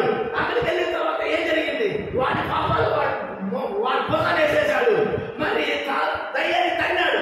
మనం యొక్క పాతాల తాళ చేతులు లాగేసుకున్నాడు. తర్వాత తాళ చేతుల కింద భూమి మీద శిష్యులకు ఇచ్చేశాడు ఆయన. దేవునికి స్తోత్రం కలుగును గాక. హల్లెలూయా. ఇప్పుడు అపవాది వాడి పిల్లలు అక్కడ ఉన్నటువంటి మరణము పాతాళం యొక్క తాళ చేతులు ఆయన తీసుకుని మరి పాత నిబంధనలో భక్తులు అక్కడ ఉన్నారు. ఈవెన్ ఆఖరి చివరి పాత నిబంధనలో చివరి వ్యక్తి, చనిపోయినటువంటి వ్యక్తి, శిలువలో దొంగ, అతను కూడా ఏం చేశాడు? నువ్వు నాతో పరదేశంలో ఉంటావని చెప్తున్నాడు. అప్పుడు ఈయన ఎక్కడికి వెళ్ళి ఉంటాడు? పాత నిబంధన భక్తులు ఎక్కడున్నారో శిలువలో దొంగ కూడా అక్కడికే వెళ్ళాలి. దేవునికి స్తోత్రం. అక్కడికి వెళ్ళిన తర్వాత ఏం జరిగింది? ఇప్పుడు ఆ పాటలు అపవాది తన్నాడు, తాళపేటలు తీసుకున్నాడు. తీసుకున్న తర్వాత ఏం చేశాడు? తన ప్రజల దగ్గరికి వెళ్ళాడు. ఆయన ఎక్కడికి వెళ్ళాడు? ఆయన ఆది కాండం నుండి అలాగే సిలువలో దొంగ వరకు ఆ పాత నిబంధనలో ఉన్నటువంటి ఆ యొక్క దేవుని అందరూ భయభక్తులు కలిగిన వాళ్ళు, ఆయన ఏర్పాట్లు ఉన్న వాళ్ళందరూ మరి ఆ స్థలంలో ఉన్నారు. అక్కడికి వెళ్ళి ఏం చేశాడు? వారిని విడిపిస్తున్నాడు. ఇప్పుడు ఆయన వారి మధ్యలో తిరిగినప్పుడు వాళ్ళు ఏమన్నారో తెలుసా? అబ్రాహాము అప్పుడు ఆయన చూస్తున్నాడు, మరి శారా చూస్తుంది, దానియేలు చూస్తున్నాడు, 3 భక్తులు చూస్తున్నారు. మరి ఆయన చూసి ఏమన్నారు వాళ్ళు? ఇదిగో సింధూర వృక్షం దగ్గరికి దిగి వచ్చింది ఈయనే. నేను మారు రూపంలో చూశాను నేను, కానీ ఆయన ఎవరో కాదు, కానీ ఈయనే అని చెప్పేసి అంటున్నాడు. అగ్నిగుండంలోకి దిగి వచ్చింది ఎవరో కాదు, ఈయనే అని చెప్పేసి అంటున్నారు. మరి శివుడు తండ్రి కూడా ఏమంటున్నాడు? నేను కొద్ది నిమిషాల క్రితం, కొద్దిసేపటి క్రితం, 2 రోజులు 3 రోజుల క్రితం నేను ఆయన పక్కన సిలువ వేయబడ్డాను, నేను ఆయన చూశాను. ఇప్పుడు ఆయనే సిలువ వేయబడిన మెస్సయ్య, ఆయనే నేను ఆయన పక్కన ఉన్నాను అని అందరికీ సాక్షి చేస్తున్నాడు. నేను సిలువలో మన వరకు బలి అయిపోయింది ఎవరో కాదు, నేను ఆయన సిలువ పక్కన సిలువ వేయబడ్డాను. నన్ను విడిపించాడు ఆయన, నాకు ప్రాయశ్చిత్తం ఇచ్చాడు ఆయన, క్షమాపించాడు ఆయన. దేవునికి స్తోత్రం కలుగును గాక. వాళ్ళందరూ ఆ పాతాళంలో ఉన్న మూడో వారం పరదేశ అంతా గొంతున పెడతా ఉంది, కేకలు పెడతా ఉంది. ఇదిగో మరి మా గుమ్మలారా మీ తల పైకి ఎత్తుకోండి, ఇదిగో మీ రాజు ప్రవేశిస్తున్నాడు, ఇదిగో మా రాజు వచ్చాడు, నాకు విడుదల తీసుకొచ్చాడు, మమ్మల్ని తప్పించడానికి వచ్చాడు, ఇది బంధకాలను విడిపించడానికి వచ్చింది ఈయనే అని చెప్పేసి ఆ 5వ పరిమాణంలో ఉన్న మూడో భాగం అంతా కేకలు పెడతా ఉంది. ఓ దేవుడికి స్తోత్రం కలుగును గాక. ఇదిగో మా కాలంలో మేము జీవించినప్పుడు ఆయన ఈ విధంగా ఉన్నాడు, ఆ విధంగా ఉన్నాడని వాళ్ళ సాక్ష్యాలు చెప్పుకుంటున్నాడు. శిలువలో దొంగ కూడా వెళ్ళి ఆ విధంగా చెప్తా ఉన్నాడు. ఇదిగో కాబట్టి కృష్ణుడు ప్రియమైనటువంటి దేవుడు, మరి ఆయన ఆ విధంగా ఆ మేక ఏ విధంగా లోయలోనికి ఆ అరణ్యంలోనికి పంపించబడిందో ప్రభు యేసుక్రీస్తు కూడా కింద లోకంలో ఉన్న భూమి కింద అడుగు భాగంలోనికి ఆయన వెళ్ళి ఆయన ఏం చేశాడు, మరి ఆయన నశిస్తున్న ఆత్మ దగ్గరికి వెళ్ళాడు. అయినా వాళ్ళు ఒప్పుకోలేదు. కానీ పరదేశంలో ఉన్నటువంటి తన వారిని బయటకు తీసుకుని వచ్చాడు. అంటే మత్తయి సువార్త 7:50 వచ్చిన ప్రకారంగా పాత నిబంధన భక్తులందరూ ఆయన గుర్తించారు, ఆయన్ని విడిపించాడు ఆయన. దేవుడికి స్తోత్రం కలుగును గాక. హల్లెలూయా. ఇప్పుడు ఎప్పుడు ఏం జరిగిన తర్వాత చెరలో ఉన్నటువంటి యేసు వాళ్ళు గుర్తించడం జరిగింది. ఎప్పుడైతే మెస్సయ్యను వాళ్ళు గుర్తించారో, ఆ రాజును గుర్తించారో, వెంటనే ఆ తర్వాత ఏం జరుగుతుంది? ఎప్పుడైతే మెస్సయ్యను గుర్తించడం ద్వారా ఇప్పుడు వాళ్ళకి ఏం జరిగింది? పునరుద్ధానం జరిగింది. దేవుడికి స్తోత్రం కలుగును గాక. హల్లెలూయా. చూడండి, ఈరోజు మనము మన కాలపు వర్తమానాన్ని, మరి ఈ కాలపు వర్తమానాన్ని, వాక్యాన్ని, మరి ఆ యొక్క బలిష్ఠమైన తోక, మరి సమస్త వర్తమానాన్ని మనం గుర్తించడం ద్వారా వాళ్ళు ఆ మెస్సయ్య ఇదిగో ఈయనే అని వాళ్ళు గుర్తించడం ద్వారా పునరుద్ధానం జరిగింది. ఈరోజు మనకు కూడా ఒక పునరుద్ధానం ఉంది. ఆ పునరుద్ధానానికి ముందు మనం ఒకటి జ్ఞాపకం చేసుకోవాలి, ఒకటి గుర్తించవలసి ఉన్నది, ఆయన గుర్తించవలసి ఉన్నది, ఆ వాక్యాన్ని గుర్తించవలసి ఉన్నది. దేవుడికి స్తోత్రం కలుగును గాక. ఆ తదుపరి ఏం జరుగుతుంది? పునరుద్ధానం జరుగుతుంది. దేవుడికి స్తోత్రం కలుగును గాక. హల్లెలూయా. అందుకనే దేవుని యొక్క వాక్యంలో మరి ప్రవక్త ఏ విధంగా అంటున్నారు? ఇప్పుడు ఆయన మరి మనం పాపమై ఉన్నాం, ఆయన పాపాడు, మన కోసం గొర్రెగా ఉన్న ఆయన మేకగా మార్చబడ్డాడు. ఆయన ఇప్పుడు ఆయన చనిపోయి ఆయన రక్తం కాల్చడం ద్వారా, ఆయన రక్తము అని పిలిచి మన మీద పడటం ద్వారా, ఇప్పుడు మనం చేసినటువంటి పాపము ఈ పిలిచి మన మీద పడటం వల్ల, ఆ రక్తం మనల్ని తాకడం వల్ల, మరి మనం అంగీకరించడం ద్వారా మనలో ఉన్నటువంటి పాపాలు అవి ఎక్కడి నుంచి వచ్చినాయో అక్కడికి ఆ బలి ప్రవేశిపోయి అపవాదిని మెడవేసేస్తుంది, అపవాదిని బుధవేసేసింది. ఈ సావులు కావు. దేవుడికి స్తోత్రం. ఇప్పుడు దేవుడు మనం ఏం చేశాడు? ఆయన మనకు చూపిస్తున్నాడు. దేవుడికి స్తోత్రం కలుగును గాక. హల్లెలూయా. కాబట్టి 103వ కీర్తనలో ఒక మాట అంటున్నాడు దావీదు, మనకు ఎంత దూరమో నీ పాపములను నేను అంతా దూరపరిచి ఉన్నాను. దేవుడికి స్తోత్రం కలుగును గాక. అంటే ఇప్పుడు మన పాపాలను దేవుడు దూరపరిచాడు, దేవుడే మన పాపాలను దూరపరిచి ఉన్నాడు. దేవుడికి స్తుతి ఘనత మహిమ ప్రభావం కలుగును గాక. హల్లెలూయా. కాబట్టి దేవుడు పిల్లల, అందుకనే ఇప్పుడు ఏం చేస్తున్నాడు దేవుడు? మన పాపాలని ఆ గొర్రె పిల్ల మీద ఆ మేక అరణ్యంలో ఎలాగే మోసుకుంటున్నదో అలాగే మన తప్పిదాలు, మన పాపాలను, మరి చూడండి, ఇది మొదటి రాగంలో యూదులకు ప్రాయశ్చిత్తం, రెండవ రాగంలో ఉన్న మనకు కూడా ప్రాయశ్చిత్తం. ఇప్పుడు ఏం జరుగుతుంది? ఆయన మన పాపాలని ఆయన ఏం చేశాడు? మన భూమి సముద్రంలో తీసుకెళ్ళి పడేస్తున్నాడు. ఇక దేవుడు కూడా ఆయన జ్ఞాపకం ఉండవన్న, దేవుడు కూడా మర్చిపోతాడట.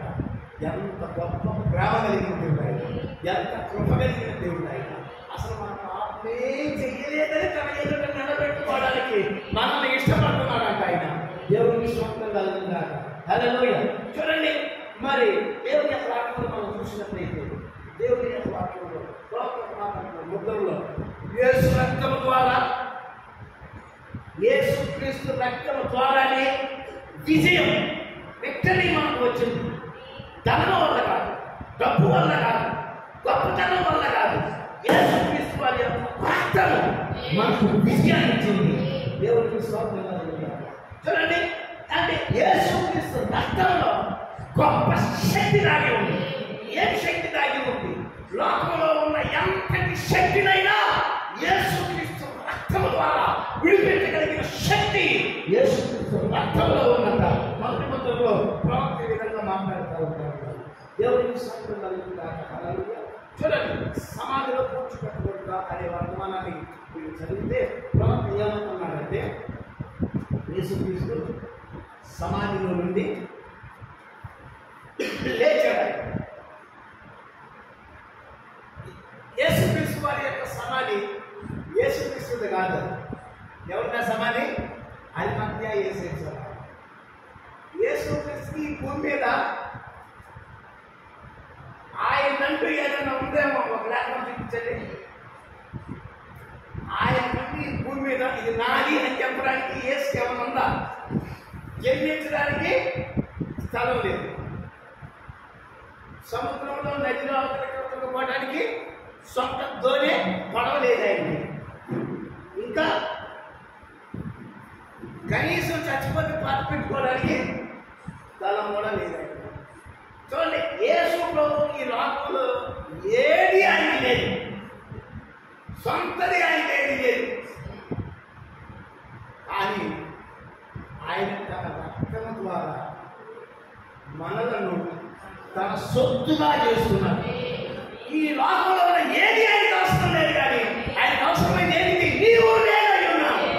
ఆయన ఏం చేశాడు? తన స్వరక్త వ్యక్తి సంపాదించిన సంఘం ఏంటిది?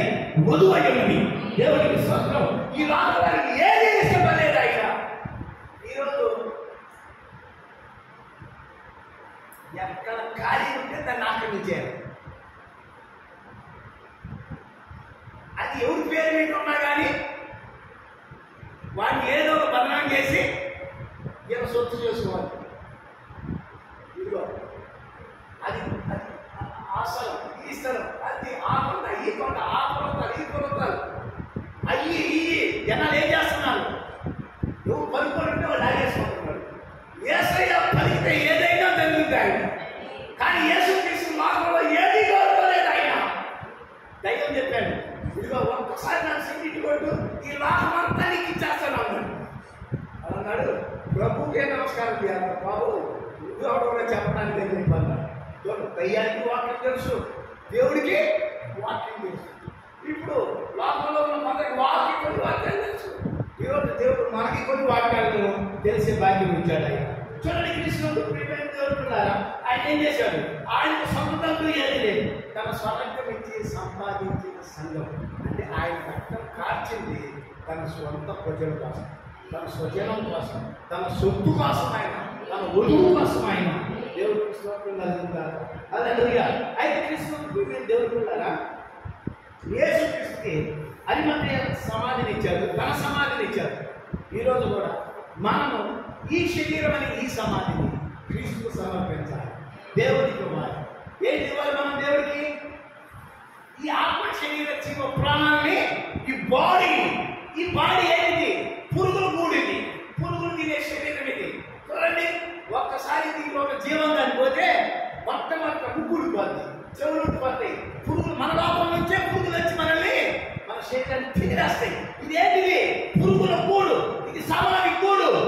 ఈ కూడును దేవుడికి ఇస్తే ఇది పురుగుల కూడు నుండి విడిపించి జీవపు కూడుగా చేసే దేవుడు ఆయన. మరణం నుండి ఈ బాడీని జీవపు బాడీగా చేస్తానికి దేవుడికి స్తోత్రం కలుగుగాక. హల్లెలూయా. అందుకని అరిమథ్య యేసు సమాధిని యేసుకి చేశాడు.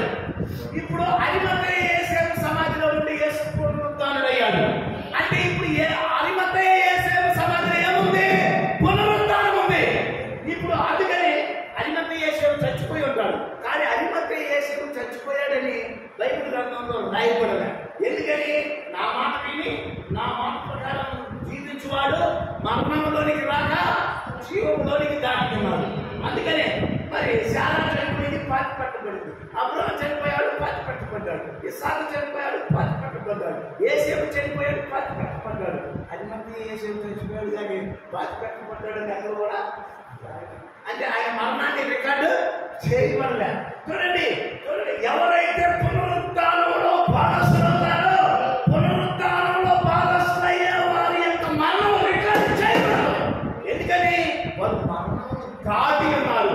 విశ్వాసులారా, ఈరోజు ఈ రాత్రి ఈ బాడీని, ఈ శరీరాన్ని క్రీస్తుకి ఇచ్చినట్లయితే, ఈ సమాధిని క్రీస్తుకి ఇచ్చినట్లయితే, ఈ సమాధిలో క్రీస్తు ఉన్నట్లయితే, సమాధి పునరుద్ధానం ఎలా జరిగిందో ఇప్పుడు నీలో పునరుద్ధానం జరుగుతుంది. ఆ పాట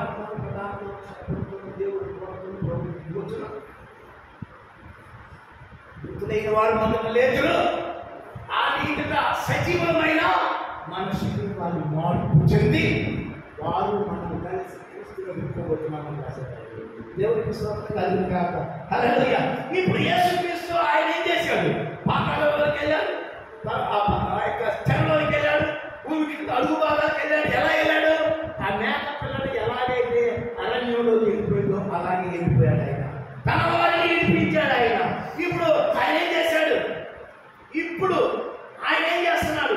ఆయన పునరుద్ధానుడై మరి ఆ యొక్క నశించుతున్న ఆత్మ దగ్గరికి వెళ్ళారు.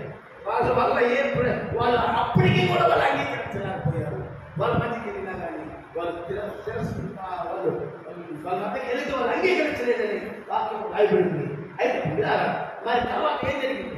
ఆయన వాళ్ళ చర్మ తీసుకొని ఆ పాత నిబంధన భక్తులందరూ తీసుకొని వాళ్ళ సమాధులను కూడా తెరిచి ఇప్పుడు ఏం చేశాడు ఆయన?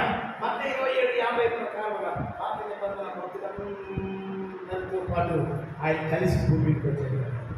దేవుడికి స్తోత్రం. 40 రోజులు భూమి మీద సంచరించాడు.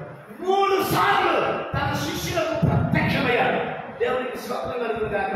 ఇప్పుడు చూడండి, ఈ యొక్క 40 రోజులు చూడండి, అదృశ్య ప్రపంచంలోని వారు దృశ్య ప్రపంచంలో ఉన్న వారిని చూసుకుంటున్నారు. వాళ్ళు దేవునికి స్తోత్రం కలుగును గాక. హల్లెలూయా. ఇప్పుడు చూడండి, అదృశ్య ప్రపంచంలో ఉన్న వాళ్ళు, దృశ్య ప్రపంచంలో ఉన్నవారు ఈ భూమి మీద 40 రోజులు కనబడతా ఉన్నారు. దేవునికి స్తోత్రం కలుగును గాక. హల్లెలూయా. కాబట్టి కృష్ణుడు ప్రియమైనటువంటి దేవుడు, ఇది ఎలాగైతే జరిగిందో రేపు ఇదే జరగబోతుంది. చూడండి, ఈరోజు ప్రవర్త శరీరమును దేవుడు వాడుకొని తన్ను తాను బయలుపరుచుకున్నాడు ఆయన. మరి నేను చేయట్లేదు, నా యొక్క విశ్వాసం వాడు కూడా చేయలు అనేది రాయబడింది. ఇప్పుడు ప్రవర్తనలో ఆ కార్యం జరిగింది. ఆ తర్వాత 7వ రోజులో మరి అది జరిగింది. ఆ తర్వాత వధువులో కూడా ఆయన తను తాను బయలుపరుచుకుంటున్నాడు ఆయన. దేవునికి స్తోత్రం కలుగును గాక. హల్లెలూయా. ఇప్పుడు ప్రవర్త శరీరంలో క్రీస్తు బయలుపరుచుకుంటున్నాడు. ఇప్పుడు వధువు శరీరంలో కూడా ఆయన తను తాను ప్రత్యక్షపరుచుకుంటున్నాడు. ఇప్పుడు బలిష్ఠైన దూత క్రీస్తుగా వేగంగా తీసుకొచ్చాడు. 7వ దూత ద్వారా తను బయలుపరుచుకున్నాడు. ఇప్పుడు 7వ దూత ద్వారా బయలుపరుచుకున్న ఆ దేవుడే 8:11 వచనాల ప్రకారము మన క్రీస్తు తను వధువులో ఉండి తను తాను బయలుపరుచుకుంటున్నాడు. ఇప్పుడు భూమి యొక్క కింది భాగాల్లో నశించు ఆత్మలు అక్కడ ఉన్నాయి. మరి ఇప్పుడు మొదటి రాకంలో కిందికి వెళ్ళాడు ఆయన. కానీ ఇప్పుడు వధువు కూడా ఏం చేయాలి? నశించు ఆత్మలకు సువార్తను ప్రకటించాలి. ఎందుకని? యేసు మొదటి రాకంలో ఆయన నశించుతున్న ఆత్మ దగ్గరికి ఎలాగైతే వెళ్ళాడో ఈ 2వ రాకడ సమయంలో కూడా నశించుతున్న ఆత్మలకు వధువు సువార్తను ప్రకటించాలి. హల్లెలూయా. నశించే ఆత్మలు ఎక్కడ ఉన్నాయి? ఒకప్పుడు ఆయన పాతాళం కిందికి వెళ్ళాడు, అక్కడ ఉన్నాయి. అయితే ఇప్పుడు ఎక్కడ ఉన్నాయి? భూమి మీద ఉన్నాయి. భూమి మీద ఉన్నాయని ఎలా చెప్పగలరు? మరి ఆయన కాల ఆపరేషన్ జరిగిన 14 సంవత్సరాల వయసులో ఆపరేషన్ చేసినప్పుడు ఏం జరిగింది? ఆయన ఎక్కడికి వెళ్ళాడు? పాతాళంలోకి వెళ్ళాడు. పాతాళంలో ఏం చేశాడు ఆయన? లిఫ్ట్ కొట్టుకునే వారిని, లేకపోతే వేసుకునే వారిని, రకరకాల నాగరికతను ఈ కాలం నాగరికతను ఎలాగైతే అవలంబిస్తున్నారు వాళ్ళందరూ ఎలా ఉంటారో చూశాడు ఆయన. ఒకరోజు ఆ కాలం తన భార్య మార్కెట్కి వెళ్తున్నప్పుడు, ఒక పెద్ద షాపింగ్ మాల్కి వెళ్తున్నప్పుడు అది కాళ్ళ దగ్గర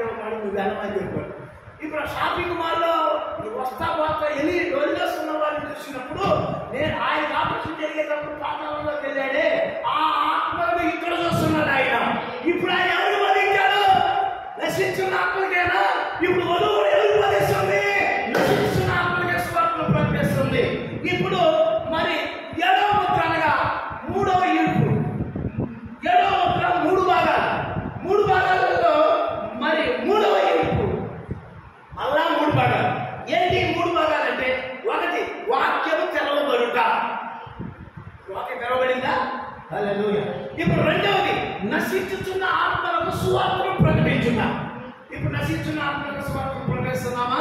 అలాగే వధువు ద్వారా దేవుడు ఏం చేస్తున్నాడు? నశిస్తున్న ఆత్మను చూడండి.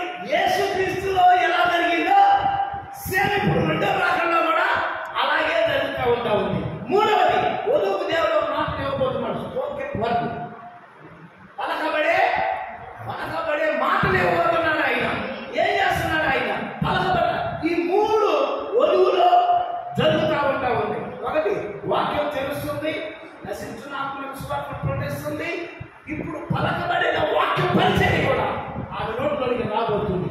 అంటే మరణానికి కొన్ని రోజుల ముందుగా ప్రవక్త అంటున్నాడు. ప్రవక్త చచ్చిపోయే 20 రోజుల ముందు ఆయన ఒక మాట అడుగుతున్నాడు. మరొక ఉద్యమాన్ని నేను చూడగలనా? మరొక ఉద్యమం ఉన్నదా? మరొక ఉద్యమం ఉంటే నేను దాన్ని చూడగలనా అన్నాడు. 24వ తారీఖు చనిపోయాడు. 20 రోజుల ముందు ఆయన చెప్పాడు, మరొక ఉద్యమాన్ని నేను చూడగలను, మరొక కార్యాన్ని నేను చూడగలను, అలా శక్తివంతమైన ఉద్యమాన్ని నేను చూడగలను. 20 రోజుల ముందు, 20 రోజుల తర్వాత ఆయన చెప్పాడు. మరి ఆ ఉద్యమాన్ని చూశాడా? చూడలేదు ఆయన. మరొక ఉద్యమానికి ఉందా అని అడిగాడు. ఎవరికి ఉంది? వధువైన మన కాలంలో మరొక ఉద్యమం అనేది వధువు కాలంలో జరగబోతుంది. దేవునికి స్తోత్రం కలుగుగాక. హల్లెలూయా. ఏంటిదా ఉద్యమం? ఏంటిదా గొప్ప ఉద్యమం? ఏంటిదా గొప్ప తాకిడి? ఏంటిదా గొప్ప ఉద్యమం? ఏంటిది? చూడండి, ఆయన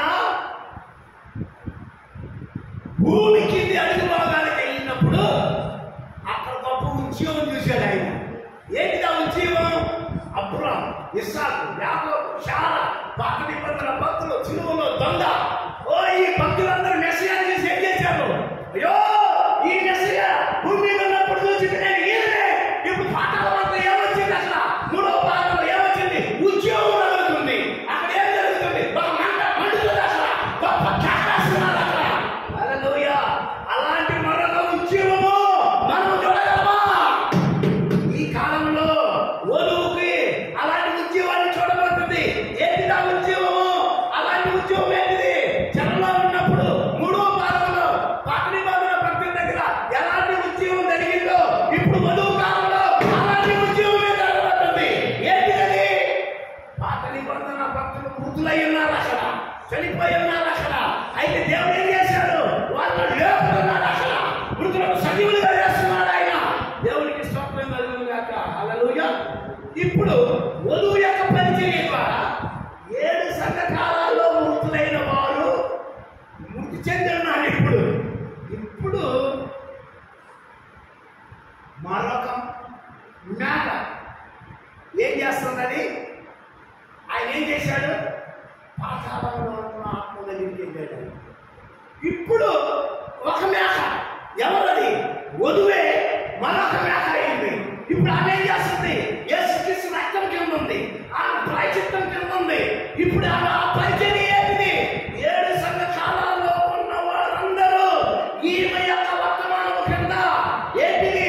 ఈమె కేక వేసినప్పుడు, ఈమె ఆర్భటించినప్పుడు, మరి కేక వేసినప్పుడు అప్పుడు ఏం జరుగుతుంది? 7 సంఘకాలాల్లో మృతులైన వారి దగ్గర వాళ్ళు లేపబడబోతున్నారు. ఆ పరదేశంలో ఎలాంటి ఉద్యమం రగులుతుందో అలా ఉద్యమం రగులుతుంది. ఇప్పుడు క్రీస్తునందున్న వారందరూ లేపబడబోతున్నారు ఈ వధువు యొక్క పరిచర్య కింద. ఇదిగో మరొక ఉద్యమాన్ని నేను చూడగలనా? ప్రశ్న జవాబులు ప్రవక్త అడుగుతున్నాడు. చెప్తున్నాడు ఆయన, ఇదిగో మరొక ఉద్యమం ఎక్కడో లేదు, ఇది మన కాలంలో జరగబోతుంది.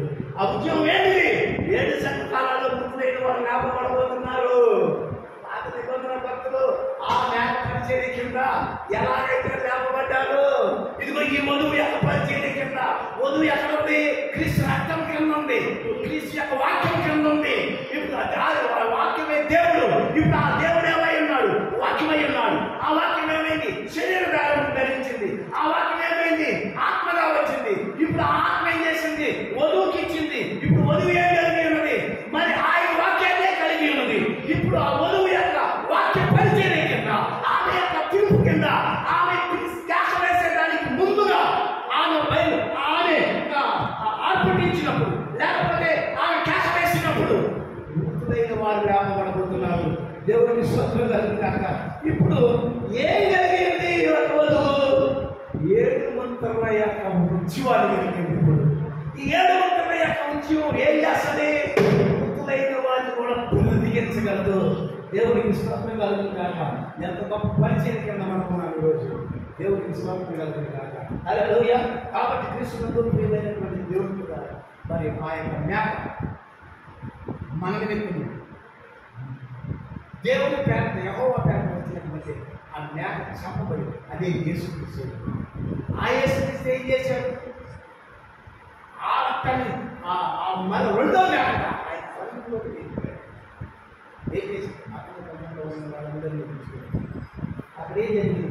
40 రోజులు ఆ యొక్క అదృశ్య లోకంలో ఉన్న ప్రజలు భూమి మీదకి వచ్చారు. దృశ్య ప్రజలను వాళ్ళు చూస్తున్నారు, అదృశ్య ప్రజలను కూడా చూస్తున్నారు. అంటే 2 లోకంలో జీవించే ప్రజలు వాళ్ళు. ఈరోజు మనం కూడా 2 లోకాల్లో జీవించే ప్రజలు మనం. ఎట్లాగా? మన ప్రవక్త ఏం చేశాడు? ఆయన దర్శనం చూస్తున్నాడు. ఆయన మంచం మీద నుంచి పైకి రాబడ్డాడు. దృశ్య ప్రపంచాన్ని చూస్తున్నాడు. ఆయన అవతల పరిమాణానికి వెళ్ళాడు. అదృశ్య ప్రపంచాన్ని చూస్తున్నాడు. ఇప్పుడు ప్రవక్త ఏం చేశాడు? 2 లోకాలను చూస్తున్నాడా లేదా? అలాగే ఈ వర్తమానం కింద వధువు కూడా ఏం చేస్తుంది? మనము ఆ 2 ప్రపంచాలను చూస్తున్నాము. దృశ్య ప్రపంచాన్ని చూస్తున్నాము, అదృశ్య ప్రపంచాన్ని. దేవుడికి స్తోత్రం కలుగుతుంది. మనకు ఒక ఉద్యోగం ఉంది, ఒక ఉద్యోగం ఉంది. ఆ ఉద్యోగం ఏమవుతుంది? 7 సంవత్సరాల వారు మనం కలిసి ఏకమై క్రీస్తును కలుసుకోబోతున్నారు. అంతకంటే ఒక ఉద్యోగం ఏంటి? ఓ దేవుడికి మహిమ కలుగుతుంది. ఇది దేవుడు 7 మంత్రుల ద్వారా 7 మంత్రుల బయలుపాటు ప్రత్యక్షత ద్వారా దేవుడు ఇచ్చినటువంటి ఉద్యోగం. దేవుడికి స్తోత్రం. అప్పుడు ఏం జరుగుతుంది? మీ వృద్ధులైన వారు లాభపడుతున్నారు. ఆ రోజు 40 మంది ఎలా కాపాడారు? కొంతకాలం వృద్ధులైన వారు సజీవులైన మనము మార్పు చెంది ఈ లోకంలో మనం ఆ పాత నిబంధనలు ఎలా జరిగిందో అలాగే జరగబోతుంది. ఒక రోజున మనము అవతలకి వెళ్ళిపోబోతున్నాము. ఇక 3.5 సంవత్సరాల శ్రమకాలం రాబోతుంది. మోషనీయుల ఇస్రాయేలు రాబోతున్నారు. శ్రమకాలం గర్భించడం మీద 6 నెలల యుద్ధం జరగబోతుంది. ఆ తదుపరి యెరూషలేములో దేవుడే దావీదు కుమారుడుగా వధువుతో ఆయన రాబోతున్నాడు. ఈ భూలోకం ఏ పాలన ఆయన చూపించబోతున్నాడు. నీతి న్యాయ పరిపాలన చేయబోతున్నాడు ఆయన. ఓ దేవుడికి స్తోత్రం కలుగుతుంది కాక. హల్లెలూయా. ఇప్పుడు ఆ యొక్క గొర్రె మేక, మొదటి మేక, రెండవ మేక. మొదటి మేక, రెండవ మేక ఏం జరుగుతుంది? అది ఆ మేక ద్వారా మనకు ప్రాయశ్చిత్తాన్ని ఇచ్చింది. ఇప్పుడు మనం పాపమే చేయలేదనే స్థితికి దేవుడు మనల్ని తీసుకుని వచ్చాడు. ఈరోజు ఆయన ఏ పరిచర్య అయితే చేశాడో ఇప్పుడు వధువు కూడా రెండవ స్వారీ అంటే యేసు ఎలాంటి సేవ చేశాడో అది మొదటి స్వారీ. ఇప్పుడు ఈ రెండవ స్వారీని దేవుడు వధువుకి ఇస్తున్నాడు. అంటే ఆయన ఏ విధంగా చేశాడో మనం కూడా అదే రీతిగా మనం చేయబోతున్నాం. ఇప్పుడు మనం ఏమైతే చెప్పుకున్నామో అది వధువు పరిచర్య కింద కూడా జరగబోతుంది. దేవుడికి స్తోత్రం కలుగుతుంది కాక. ఈరోజు ఆ యొక్క రక్తం లేకపోతే బయలుపరచబడిన వాక్యం కింద మన ప్రాయశ్చిత్తాన్ని దేవుడు ఇస్తున్నాడు. మీరు పాపమే చేయలేదని దేవుడు మనం చేస్తున్నాడు. అలాగే కాకుండా నా యొక్క విశ్వాసం ఉంటున్నాడు. నేను ఇంటి కార్యాలు చేశాను నాకంటే అధికముగా చేస్తాను. అది ప్రవక్తలో నెరవేర్పు జరిగింది. ఆ తర్వాత మరి ఒలుగులో కూడా నెరవేర్పు జరగబోతుంది. చూడండి, ప్రతి 7 సంవత్సరాలకు ఒకసారి ప్రవక్త రాజుతో నింపబడేవాడు. చివరి 20 రోజులకు ముందు ఆయన ఒక పర్వతం మీద నడుచుకుంటూ వెళ్తున్నప్పుడు ఒక ఉడక పడింది. దాన్ని నలిపేసింది. అప్పుడు ఒక స్వరం చెప్పింది, వీళ్ళు ధైర్యం, వీళ్ళు రాజు చచ్చిపోయింది. అంటే నీ శరీరానికి రోగం అనేది లేదు. రోగం ఉంటేనే మరణం వస్తుంది. రోగం లేకపోతే నీకు చావులేదు. దేవుడికి స్తోత్రం కలిగింది కాక. ఏంటి ఆ దర్శనం? నీకు మరణమే లేదని చెప్తున్నాడు ఆయన. ఇప్పుడు ప్రవక్తకి మరణమే లేదు ఈ బాడీకి అని చెప్తే ఇప్పుడు వధువు కూడా మరణం లేదు. దేవుడికి స్తోత్రం కలిగింది కాక. హల్లెలూయా. 20 రోజుల ముందు ఆయన చెప్తున్నాడు మరొక ఉద్యోగాన్ని నేను చేస్తాను. మరొక ఉద్యోగం వధువు కోసం దేవుడు దాచిపెట్టాడు. ఆ శరలో ఉన్న ఆత్మ దగ్గర ఎలాంటి ఉద్యోగం జరిగిందో రేపు 7 సంవత్సరాలలో ఉన్న వృద్ధులైన వారు పునరుద్ధానం అవుతున్నారు, సజీవులుగా లేపబడబోతున్నారు. సేమ్ అలాంటి ఉద్యోగం మన ద్వారా జరగబోతారు. వధువు పరిచయం కింద జరగబోతుంది. ఎంత గొప్ప జరిగిందా? నువ్వు ఏ పార్టీ వాడిని, నేను ఏ పార్టీ వాడిని, మనం ఏ పార్టీ వాడు, మరి ఎంత గొప్ప పరిచయం మనకి ఇస్తున్నాడు, ఎంత గొప్ప కార్యాన్ని మనకి ఇస్తున్నాడు. అసలు ఈ లోకంలో ఉన్న కోట్లాది మంది ప్రజల్లో దేవుడు నిన్ను నన్ను ఎందుకు జ్ఞాపకం చేస్తున్నాడు? ఎంత అద్భుతమైన కృప, ఎంత ఆశ్చర్యమైన ఆయన ప్రేమ, ఆయన ఆయన మహిమ కింద నన్ను ఎంతగా హెచ్చిస్తున్నాడో కదా. దేవుడికి స్తోత్రం. వధువ నీకు ఒక పరిచయం ఉంది, ఆ పరిచయం కిందనే వధువు పలికిన ద్వారా మరి వృద్ధులు లేకపోతున్నారు. ఆ తర్వాత మనం పలుకుని మన శరీరాలను మార్చుకోబోతున్నాం. మనము ఆ ఏకమై గొప్ప ఉద్యమం, మనం శరీర మార్పు కలిగేదానికి ముందు గొప్ప ఉద్యమం మన సంఘంలో, మన సమాజంలో, మన ప్రజల మధ్యలో గొప్ప ఉద్యమాలు జరగబోతున్నాం. ఏంటి నా ఉద్యమం? ఒకవేళ మరి మరి ఈ యొక్క సంఘంలో మనం ఒక 50 మంది 100 మంది కూడుకోవచ్చు, కానీ ఆ ఉద్యమంలో ఈ గోడలు కూడా పట్టదు, ఎలా పట్టదు. ఓ గొప్ప ఉద్యమం జరుగుతుంది, గొప్ప కార్యాలు జరుగుతాయి, గుడ్డివారు నడుస్తారు, మన కళ్ళ ముందే చచ్చిన శవాలు లేపబడతాయి. గుడ్డివారు యాక్సిడెంట్ అయిన వాళ్ళు ఎక్కడికి వస్తే వాళ్ళు ఎనమాములు అయిపోతారు, అద్భుతాలు జరుగుతాయి. ఎంత ఉద్యమము, ఎక్కడ లేని ఉద్యమం, ప్రపంచం ఎన్నడూ చూడని కానీ ఇది ఎక్కడి ఉద్యమం. ఎంత ఉద్యమం, ఎంత రోగైన ఎక్కడికి వస్తాడు, ఎంత కాలు చెట్టు విరిగిపోయిన యాక్సిడెంట్ జరిగిన ఎక్కడికి వస్తాడు, దాని వాళ్ళు ఏమైపోతారు, ఎలా తిరిగి వచ్చేస్తారు. అతి గొప్ప ఉద్యోగం జరగబోతుంది మన ముందు. ఆ ఉద్యోగం జరుగుతుంది, ఎప్పుడైతే జరుగుతుందో అప్పుడు మన బాడీ చెక్కి కాబోతుందని అర్థం, మన శరీర మార్పు చెందబోతుందని అర్థం. మనకు ఒక గొప్ప ఉద్యోగం మనం చూడబోతున్నాం మన కాళ్ళ ముందు. అందుకే ఆ ఉద్యోగం జరగాలంటే రాజకీయ శక్తులు, మత శక్తులు, దయ్యపు శక్తులు ఇప్పుడు ఏం చేస్తున్నాయి? వధువు మీదకి ఏకమైపోతున్నాయి. ఇప్పుడు సంఘ శాఖలకి ఇప్పటికే వాళ్ళ పార్టీ మీదకి వచ్చేసారు. రేపు వధువు మాత్రం వాళ్ళని అంగీకరించదు, వాళ్ళతో ఉండదు. ఎందుకంటే ఇది ఒక ప్రత్యేకమైన వధువు అయి ఉందేమి, ఇది ఒక వాక్య బయలుపాటు ఉంది.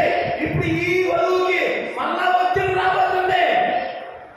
ఆ ఒత్తిడిలోనే మన లోపల నుండి పగిలి మనం చూడబోతున్నాం ఆ గొప్ప మరొక ఉద్యమం. ప్రవక్త చూడాలనుకున్నాడు, కానీ చూడలేక 20 రోజులు ముందే చెప్పాడు. దాని గురించి చెప్పాడు. అది ఎవరి కోసం? అది మరొక ఉద్యమం. ఎవరి కోసం? మరొక ఉద్యమం, వధువుకే. మన కాలంలో, నీ కాలంలో, నా కాలంలో, మన కాలంలో గొప్ప ఉద్యమాలు జరుగుతుంది. ఎంత గొప్ప పెద్ద మన కాలం తీసుకోవడంలో మరొక ప్రాంతంలో పాత్ర పడుతున్న ఎలా అవుతున్నారు, 40 రోజులు ఎలా తిరుగుతున్నారు, ఎలా వాళ్ళు ఆరోహణం అయిపోయారు. వధువు యొక్క ఉద్యోగంలో అదే గొప్పదండి. మనకి ఒక గొప్ప కార్యం అండి. మనకు ప్రాయశ్చిత్తం ద్వారా దేవుడు యొక్క గొప్ప కార్యాన్ని చేస్తారు. ఆయన మేకగా, గొర్రెగా ఉన్న ఆయన మేకగా మారి ఆ యొక్క పాపాలను ప్రాయశ్చిత్తం చేస్తున్నారు. ప్రాయశ్చిత్తం ఎక్కడికో తీసుకెళ్ళిపోతున్నారు. ఎక్కడికి తీసుకెళ్ళాడు? ఆయన అడుగులోకి తీసుకెళ్ళాడు. ఆ మేక ఏం వెళ్ళిపోయింది? అడుగులోకి వెళ్ళిపోయింది, లోయలోకి వెళ్ళిపోయింది. మన పాపానికి మన ప్రభు ఏం చేస్తున్నాడు? ఎక్కడికో తీసుకెళ్ళాడు. మన కొన్ని సంవత్సరం పడుతుంది. ఇక దేవుడే జ్ఞాపకం లేదంట. దేవుడికి స్తోత్రం. ఇప్పుడు ఆయన రక్తం కింద మనకు ప్రతిఫలాన్ని ఇచ్చి ఇప్పుడు మరొక ఉద్యమము మన కింద దేవుడు పెట్టాడు. ఆయన మన కింద ఒక ఉద్యమం జరగబడింది. వధువుకు ఒక ఉద్యమం ఉంది. అదే ఆ ఉద్యమం గొప్ప క్యాన్సల్ అయిపోతుంది. నిజంగా ఆ ఉద్యమం ఎప్పుడు చూడని, కన్నీ ఎరగని, మరి లోకం చూడలేటువంటి కార్యాలు మన సంఘంలో జరగబోతున్నాయి, మన ముందు జరగబోతున్నాయి. హల్లెలూయా. చచ్చిన శవాన్ని ఇక్కడ తీసుకొచ్చిన ఈ పరిచయం కింద, ఈ వధువు యొక్క ఉద్యమం కింద చచ్చిన శవాన్ని తీసుకొచ్చిన దేవుని ఆరాధన చేస్తుంది. ప్రభువా, అతి ఆరాధన మేము చూడాలి, అతి ఉద్యమం మేము చూడాలి, అతి కుటుంబం మేము చూడాలి, మా శరీరాన్ని మేము ఏ చక్కకాలంలో లేపబడాలి, వాళ్ళు మేము చూడాలి, మా శరీరాలు మార్పు చెందాలి, మేము వాళ్ళు కలుసుకోవాలి. ఈ ఉద్యమంలో మేము ఉండి ఈ యొక్క 40 రోజుల పరిచర్యలో 40 రోజుల గొప్ప ఉద్యమాన్ని చూస్తూ మా శరీరాన్ని మార్పు ద్వారా మేము ఏకమై నిన్ను మధ్య కాలంలో కలుసుకోబోయే ఆ కృపకై మమ్మల్ని మీ కృప చూపించండి. మీ కృపకై మమ్మల్ని భద్రపరచండి. మనం ప్రార్థన చేద్దాం. దేవుడి మాటలు దీవించుగాక. సంతోషం.